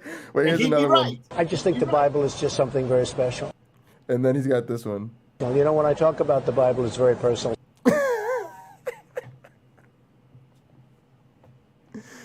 But yeah, you're right. There's great scriptures on both sides. I think that on both sides, Old Testament and the New. Yeah. All right, which chapter here? Chapter 6. All right, 2 Corinthians. Yeah, start with 1. 6. All right, we then, as workers together with him, also plead with you not to receive the grace of God in vain. For he says, it is in an acceptable time I have heard you, and in the day of salvation I have helped you. Behold, now is the accepted time. Behold, now is the day of salvation. We give no offense in anything, that our ministry may not be blamed. But in all things we commend ourselves as ministers of God, in much patience, in tribulations, in needs, in distresses, in stripes, in imprisonments, in tumults, in labors, in sleeplessness, in fastings, by purity, by knowledge, by long suffering, by kindness, by the Holy Spirit, by sincere love, by the word of truth, by the power of God, by the armor of righteousness on the right hand and on the left, by honor and dishonor, by evil report and good report, as deceivers and yet true, as unknown and yet well known, as dying, and behold we live, as chastened and yet not killed, as sorrowful yet always rejoicing, as poor yet making many rich, as having nothing and yet possessing all things. Okay, so we can clearly see that this isn't what believers believe. This is kind of what many of, at large, what we see is this is what many of them say, this sort of thing. It's a bit of a rallying cry that their faith is, their personal relationship with Jesus is so fulfilling, and yet we don't see the follow through. We are getting, in a way, we're getting the commercial, but we're not really seeing the actual product as advertised. It is Little Caesar's Pizza. There is the asterisk. Right. It is based on sales. Based on sales. Literally based on sales. Yeah, exactly. But in actual practice, there's someone that you're going to meet on a corner somewhere that's really living it. They're really doing it. Because it's not something that they simply believe in. They can prove it to you with their lifestyle. Because not enough awful things happen to them for them to walk away. So they have it pretty good. Maybe not too much or too little. And so since they're in that zone, where maybe some people are really reaching out to them to take care of them because they admire what they're doing. They admire the sacrifices they're making. their life is actually pretty good. Right. It could be that that's the person that's out there. A lot of this idea that a Christian theocracy is a better way to go, it reminds me of myself to some degree. I have a Walter Payton jersey from the Chicago Bears. Walter Payton was my favorite football player as a kid, and I can tell you a lot about. I could have told you a lot about him back then. I couldn't tell you 10 things about Walter Payton right now. I used to be able to talk about games that I watched him play in and how many yards he ran and things like that. I don't know any of that now. It was something I used to know. It was something I used to be into, but I didn't have the money to get it. Well, I did have the money. I just didn't buy a Walter Payton jersey as a kid. But as an adult, I have one, right? And I'll meet people when I wear that jersey. They know who he was. And I bet you it's not hard to find people who remember more about him than I ever will, or know more about him than I ever did. But one thing's for sure, I'm not Walter Payton. I never 100%. was Walter Payton, but right. my jersey says Payton on the back. Absolutely. But I'm not that guy. Yeah, I had the Deion Sanders jersey on prime time. You know what I'm talking about. But I'll put it to you this way: prime time wouldn't be he wouldn't be sitting here talking about he can't pay back his student loans. So I'm also I guess I also have to accept that I was never Deion Sanders. But you are in broadcasting now, so who knows? I am. You never know. They can turn around. They can turn around. Let's see. Can you go to Matthew 17? Verse 24 to 27. So another thing, if we lived in a Christian theocracy, one of the first things that would have to change is clergy would start paying taxes. Now, why do I say that? Well, wait. Which verse? Which verse? 24 to 27. Okay. All right. Peter and his master pay their taxes. When they had come to Capernaum, those who received the temple tax came to Peter and said, "Does your teacher not pay the temple tax?" He said, "Yes." And when he had come into the house, Jesus anticipated him, saying, "What do you think, Simon? From whom do the kings of the earth take customs or taxes? From their sons or from strangers?" Peter said to him, "From strangers." Jesus said to him, "Then the sons are free. Nevertheless, lest we offend them, go to the sea, cast in a hook, and take the fish that comes up first. And when you have opened its mouth, you will find a piece of money. Take that and give it to them for me and you." Right. So Jesus is paying his taxes. So wait, there's another one. Where Jesus pays his taxes. Render unto Caesar. You may remember that. Let's see. Mark 12, 17. Let's see. It might start a little bit before then. And Luke 20, 25. It's in there too. You said Mark 12, 17? Go to Luke. Okay, Luke which 25. Luke chapter 25? Yeah. Luke chapter 22 through 28. Oh, Luke. Wait, sorry. Tell me the chapter again. Luke chapter 20. You don't have to go to 28. Chapter 20. All right, and then the verse is 28, you said? No, 22 to 26. Okay. Here we go. Is it lawful for us to pay taxes to Caesar or not? But he perceived their craftiness and said to them, "Why do you test me? Show me a denarius. Whose image and inscription does it have?" They answered and said, "Caesar's." And he said to them, "Render therefore to Caesar the things that are Caesar's, and to God the things that are God's."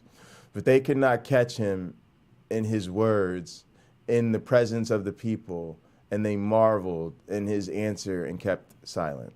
Okay, so you not only have to pay your taxes, but as some Brits do, you got to pay that tithe too.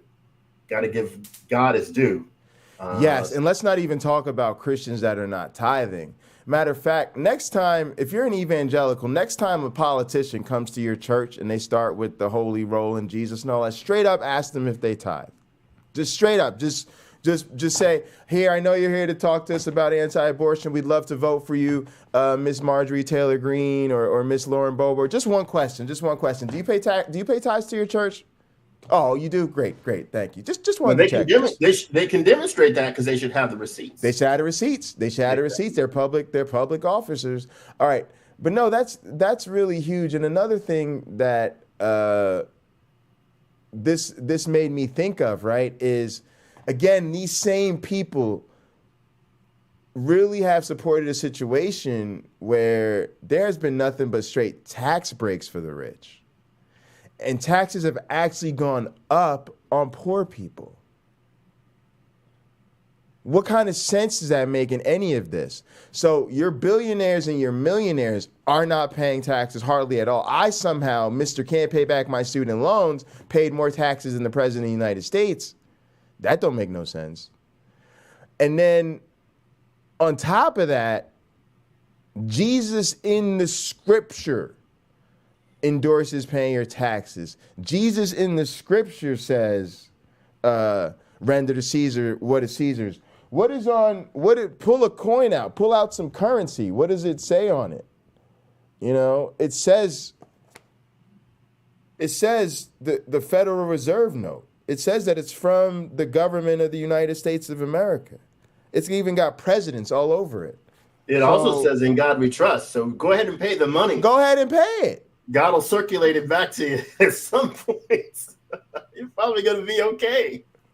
Render on the Benjamin Franklin what is Benjamin Franklin's. But you know what I'm talking about? Like, so one of the things that I've thought was just I think is super immoral, and I would actually love to see, is I just want to see churches taxed. I really am a tax the churches person. Like, I have strong feelings about this. I disagree to some. Because you think they're nonprofits, right?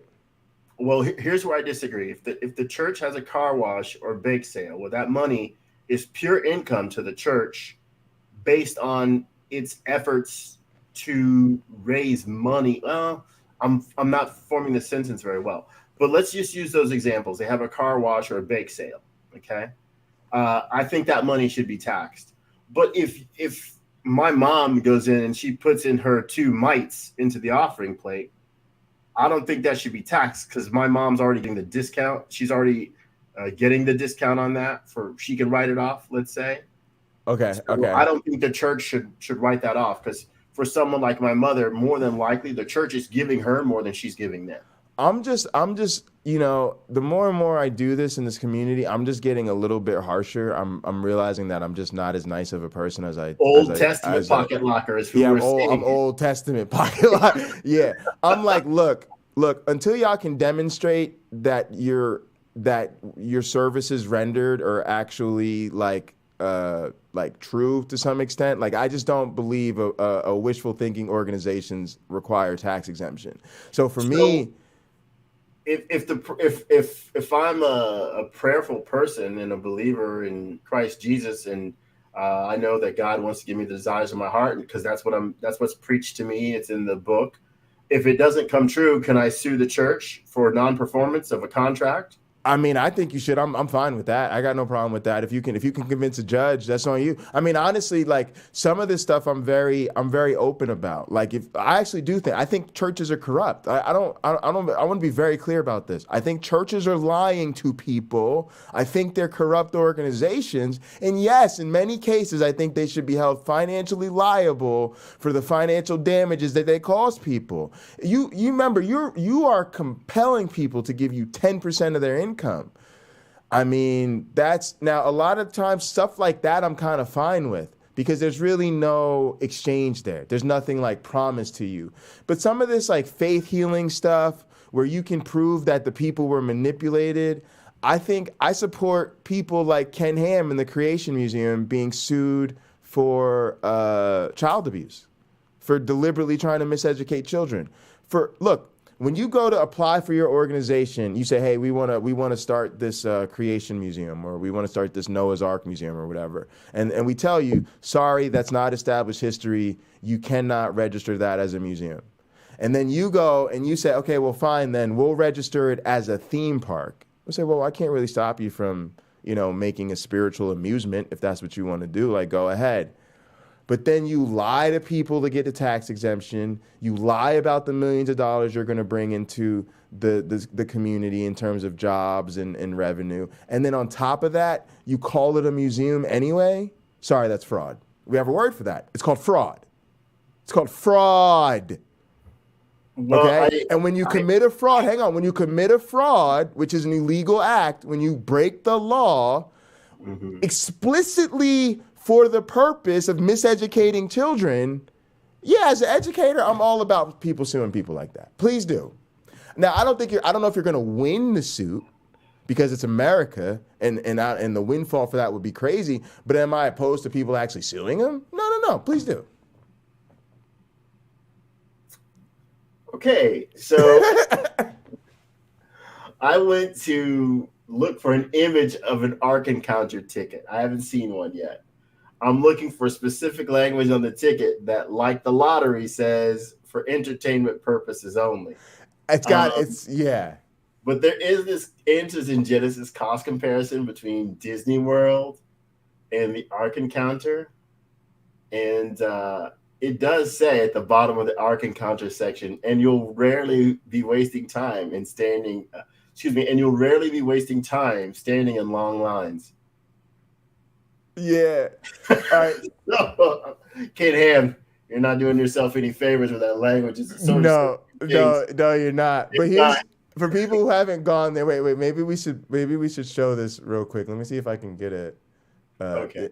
I actually want to see the Ark Encounter. Yo, look, folks, if y'all make them donations, when we get the Hot Program private jet, we will fly to the Ark Encounter. We will do a live episode. We will even try to ambush Ken Ham in his executive suite and see if we can get ambush. Yes, we will ambush him.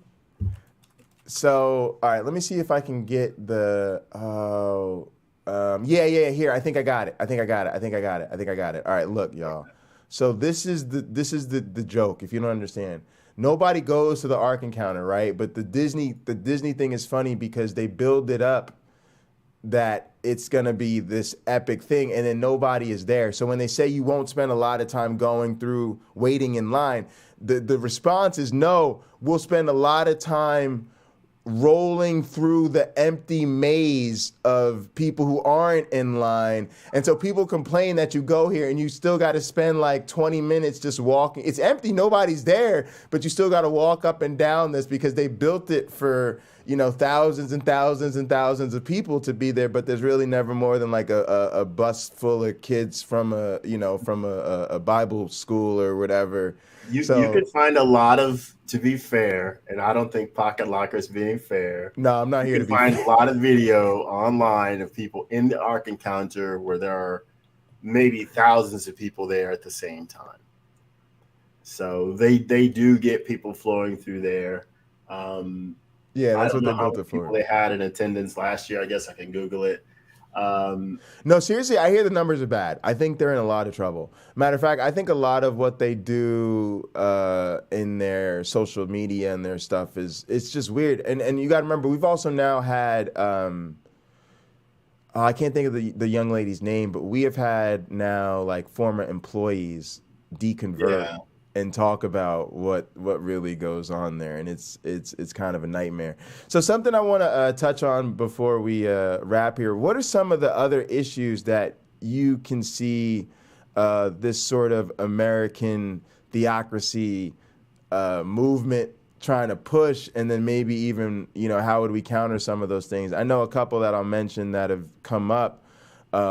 One is gay marriage, right? Gay marriage is a thing that we've, in our lifetime witnessed sort of recent federal protection of, right? Mm-hmm. And similar to Roe v. Wade, if you've got this court that's willing to just strike stuff down and say, hey, that was never, the way our founding fathers intended, or wait, whoa, I got to throw this at you to see if you've noticed this.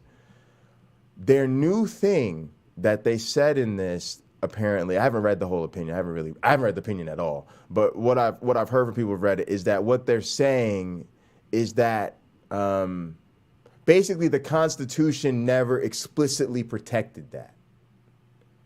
Right. So they're going back and saying, well, it didn't protect slaves either.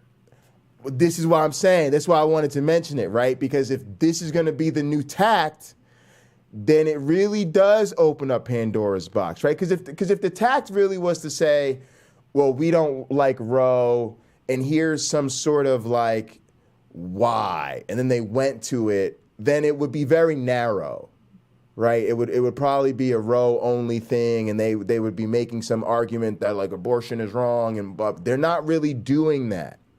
Right, they're doing something that to me is much more dangerous and really does open up a much wider berth for them to do crazy stuff, because what they're saying is the original Constitution didn't explicitly protect this, so Roe v. Wade was misinformed from the beginning, as was the Planned Parenthood case, because this was never explicitly meant to be a protected right. So I'm with you. Do we go back to women voting wasn't explicitly, put in the Constitution, and it's all now. I don't think some of those things you'll ever get right. Like that's why I didn't go to that, because I don't. Right. I don't think they're gonna go there. Gay marriage, wouldn't be surprised if they tried to go there. And here's the other thing: it's not so much that they have to go there. It's not so much that they have to want it to win. What was Roe v. Wade really about? It was about an ideological rallying cry to keep the political power, right? Because it became the test, right? Where are you at on Roe v. Wade? Oh, I'm pro-life. Where are you at on Roe v. Wade? Oh, I'm pro-life, right? So they don't have to really believe that people want to get rid of gay marriage. It just has to become the next litmus test. And then all of a sudden they find themselves in a position where, hey, maybe we could pull this thing off. Right. And so almost they do it as a sort of like virtue signaling to their base in some sense. Right. Well, there's a lot of people. I say this probably every episode we have. Religion is useful. Right. If you want to, and I say this as someone who may run for public office one day, and any of my opponents, feel free to bring this up. But just know that, like Admiral Akbar said in Star Wars, it's a trap. Because if you say that, hey, my one black friend said religion is useful in his podcast, I probably could cite to you in the audience the number of times that you brought it up before you tried to accuse me of anything. Right. Yeah. Wait, he's right. It is useful. Why is religion useful? A lot of people tie their identity to their faith. Yes. Regardless of the depth of involvement they have in their faith communities. If they just show up and turn around and go home, when they go to church, if that's for them and their family, and they're not trying to be a part of the church community and actively involved in helping people who need help and doing what needs to be done, if they go to church for them, right? I'm just trying to take care of me right now. And going to church and hearing a message and listening to other people's stories or points of view helps me get there. I'm learning from them. That's one level of involvement, and it makes that person's life better. They're not even wrong to be that way. I said this a lot for a lot of Christians, and I was one of them. There comes a point where reading the Bible is not really that good of a use of your time. You're like, look, I'm already on the team. I already converted. I already accepted Jesus as my Lord and Savior. I sit there and listen to the minister, the passages he goes through on Sunday morning. What do I need to read the Bible for? It's the damn non-believers and the Jewish people and the Muslims. They need to read the Bible. I don't need to read the Bible. I have people who are this way about evolution, right? I love Darwin. I love reading Darwin. I think reading Darwin is fun. I think he's a great writer. I think he's super great ideas. But for a lot of evolutionary biologists, it's just like, okay, he came up with the idea. We understand the mechanisms. Why would I read The Origin of Species? Like literally, I know a ton of biologists who have never read Darwin. Mm-hmm. Why would they? Well, it's a formative work. It's foundational to hey, how did we gain this knowledge? Right, but I'm What talking about work on the was done. right, but on a practical day-to-day to their lives, of course they accept it, of course they believe it, and so it becomes the old book, it becomes the source, and now they're up on the latest research in the field and doing Right, which so. Darwin didn't have. Right. And so all I'm saying is, it's the same thing if you're a lawyer. Like, you're going to read Black's Law Dictionary as you go through school and then probably reference it very little after that. Right? There's always these things in life that they're part of the foundation, but once you get it, you move on. Right? And so I'm gonna use you as an example here while talking about sure. why religion is useful for the world of politics. A lot of politicians, they have a hard time, right? There's some things they're actually trying to get done to make the world a better place. In order to do that, they have to talk to people that wouldn't normally be interested in them or necessarily like them or their ideas. So you have to convince those people well enough that even though you may not be the perfect person for the job, you are the best person for the job. And because you are the best person for the job, your ability to relate to them may only reside in that you share a common faith, right? Like Jesus is I heard someone say this, like Jesus Christ is her advisor. She has to make a political decision. She's going to go into prayer to make that decision. Which for me, I'm thinking you can't possibly get my vote. Right. If that's how Absolutely. You feel, I can't vote for you because absolutely. I don't know what's going to come to your mind. I don't see you exercising any thought process, any reasoning process of your own to decide the fate of millions of people in a particular state. Right. And I don't live in that state that woman said that in, but if I did, I can't join her in that. That's a reason for me to say no to her because I need her doing it. Right. If she's bright, she's got the skills. She's a fantastic candidate because she has amazing management skills and fantastic ideas that are workable, is good at leading people, working with people. She should probably be the one who gets the job, right? She should probably be elected. But to push all of that ability aside and say, I'm going to wait to hear from God, that's more exciting to some people because that's what they are doing. And then they're what? They're simply playing a waiting game. Yeah. Waiting for things to go in a particular direction and then later put a label on that and calling it the will of God. I want to say something in particular. Recently, my uncle, who was a Christian, passed away.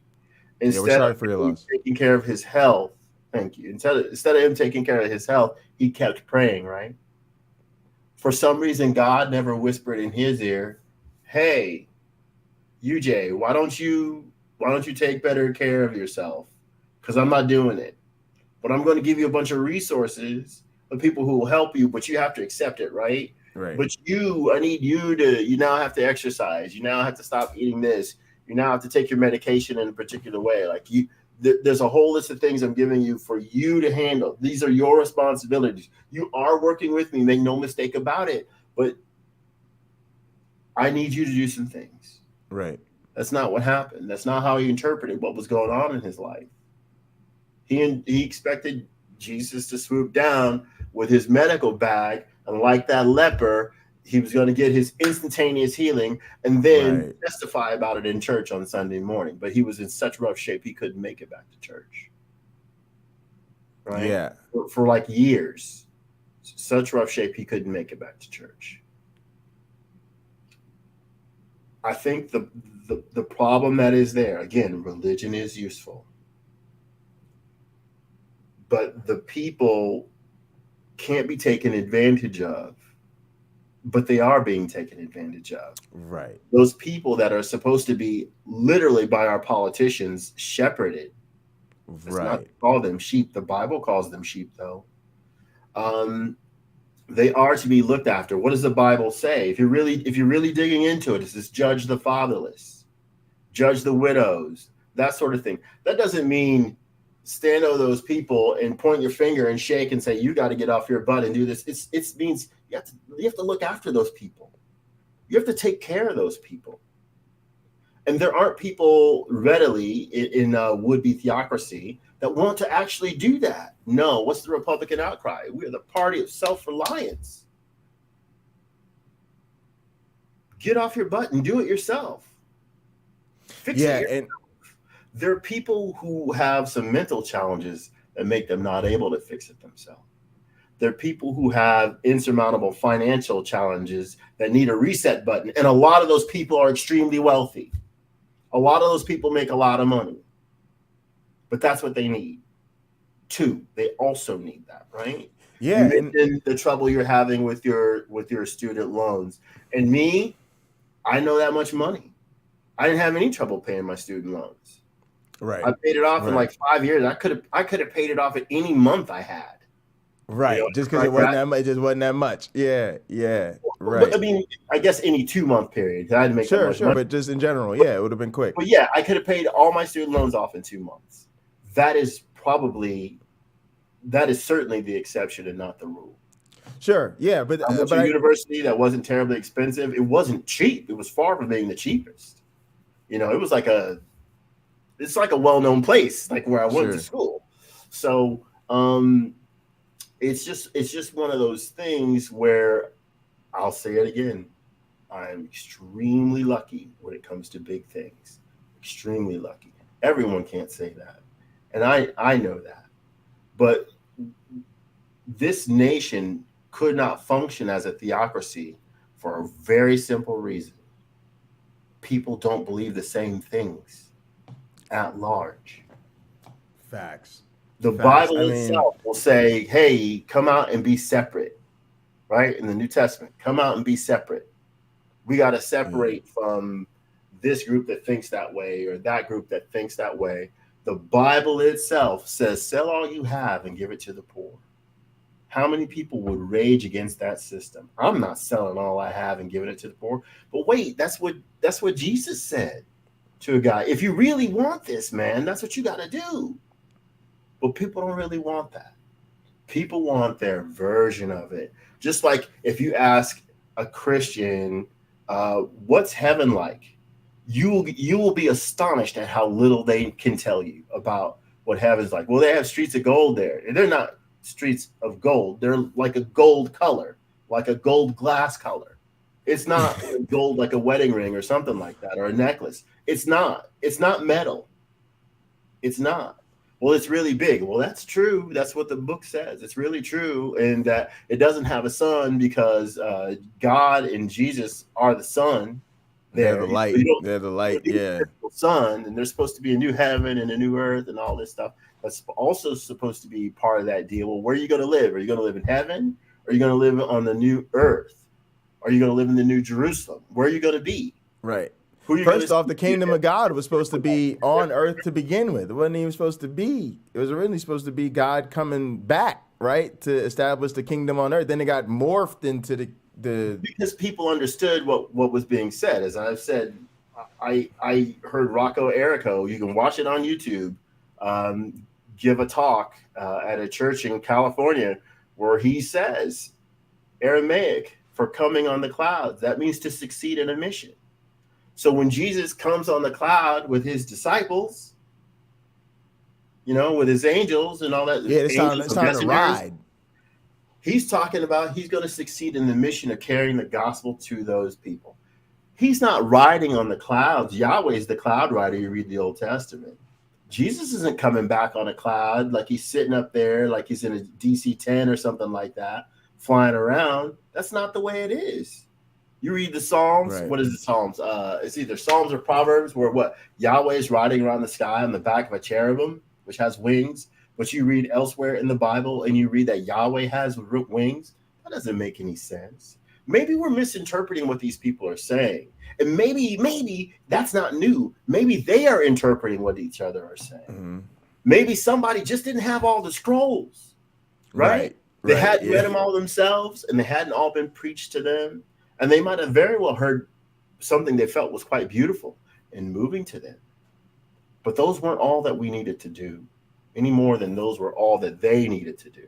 Right. I think we live in a very modern time that is extremely different from the time of Jesus and his friends. Society has many of the same needs and some new ones. I don't know whether it's easier for us or harder for us because of the conveniences we have now. But our miracle workers are people who volunteer. Our miracle workers are people who sit and make sandwiches in their kitchen with a bunch of friends, and then they go give those sandwiches to homeless people. Or they donate money and then buy all this food, and then those food items get distributed to less privileged families or disadvantaged families so that those people can have a good holiday or just get through the week, or money for a soup kitchen and things like that. There are wonderful things being done, whether you're religious or non-religious, whether your organization is or it isn't, So there's always great things being done by very interested people who just said, screw it. I'm not just going to make time. My life is going to be about the change I want to see. Absolutely. So, do you go want ahead. to? I was going to ask you. Do you want to give your concluding thoughts? I think that has to be my conclusion. You're good. Yeah, that was a good way to wrap. For me, it's just I'm glad we had this discussion. I kind of wanted people to have an opportunity to think about the fact that in this country we do have a fundamentalist religious movement that is trying to influence our government at every level in every way possible. Yet at the same time, as you brought out so well, it really isn't biblical. It really isn't even in line with their own prescribed faith values. But nevertheless, they will pursue this. And so I think it's up to the rest of us. I think sometimes we fall into this trap of being comfortable as long as they're not coming for your issue. If they're, maybe we should legalize marijuana, but I don't smoke it, so whatever. You know what? It'd be great if we had some free health care, but I'm not sick right now, and I got good employee-based health insurance, so whatever. It'd be really unfortunate if gay people couldn't get married, but I'm straight, so I'm not too worried about it, right? And what you get when you get to something like abortion is there's a lot of people all of a sudden who care about this that maybe weren't as vocal about some of these other issues. And to me, it would be really beneficial if we saw the overlap, especially because this same group tends to oppose us on all of those issues. And so to some extent, I think what we're witnessing is a lack of organization and effort on the other side. The one thing I say is that, a lot of these conservative and right-winger people, they promise the worst stuff ever, and they deliver on those promises. Our leaders tend to promise us like the bare minimum and then renege on even those promises. And so we're shooting ourselves in the foot. We're not making progress on our issues. And now with the other side being so strong and so aggressive, they've now pushed us back to the point that now we can't even make progress on our issues because we're going to now have to spend so much effort regaining ground we thought we had already secured. Right. So I think this is something that needs to be paid attention to. I hope that people also realize that, like you said, religion is the core of so many people's identity, and you cannot expect their identity to be contained to just one area of their life, right? If people have this identity stuff, it's gonna spill over into their relationships, into their friendships, into their workplace, and into the ballot box. But go ahead. Can you read Romans 13? Go to chapter 13. Absolutely. We may be atheists, but we don't mind letting the Bible have the last word around here. Well, because mainly I think Christians are going to be listening to this. All right, go ahead. Not wanting to hear much of it, I don't think. But what's the prescription? What's the scripture? Romans 13:1. And you're going to read a few verses there. I forget how far it goes, but I'm still trying to check on that. All right, let's pull it up here.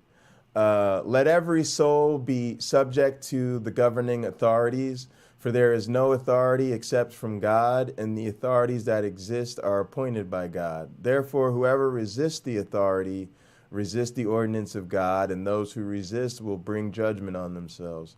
For rulers are not a terror to do good works, but to evil. Do you want to be unafraid of the authority? Do what is good, and you will have praise from the same. For he is God's minister for you for good. But if you do evil, be afraid, for he does not bear the sword in vain, for he is God's minister, an avenger to execute wrath on him who practices evil. Therefore you must be subject, not only because of wrath, but also for conscience sake. For because of this, you also pay taxes, for they are God's ministers attending continually to this very thing. Render therefore to all their due, taxes to whom taxes are due, customs to whom customs, fear to whom fear, honor to whom honor. Okay, that's great. It would be great to keep reading, but that's enough right there. So even when the day comes where I'm running for public office and they're quoting me saying religion is useful, and again, it's a trap. It's a trap. It's a trap. It's a trap. It's a trap. It's a trap. That verse, that set of verses right there are telling the people who are complaining the loudest about Biden, the people who are complaining the loudest about Trump or whoever else it is, God put that person there. If you don't like the way your church is run, God put those people there. You don't like your school board, you think the Bible ought to be taught in there, wait till your kids come home with this one. And then they have to tell you, you have to basically stop complaining about things because things are the way God wants them to be. Yes. Yes. Is that really Go read your true? Bible or something. Go read your Bible. Is it really true that things are the way God wants them to be? You don't like things the way they are. But go ahead, instead of having a school, tell your kid to read the Bible, you read the Bible to them. And if your kid has a camera phone, which they probably do, have them record your face as you do it. Right. And right. As you become shocked by what's actually in that in book. the Bible. Like, yeah. I didn't know this was in there. I don't want you to be like this. You know, my son, my daughter, I don't want you doing this. Turns out King David is a man after God's own heart because there's some stuff that God does that I don't object to. And David did some of the same crap. Exactly. You wouldn't know. You didn't read it. You wouldn't know. So that's all I got to say. I got to get back my spreadsheets. Yeah. Thanks so much for joining us today, folks.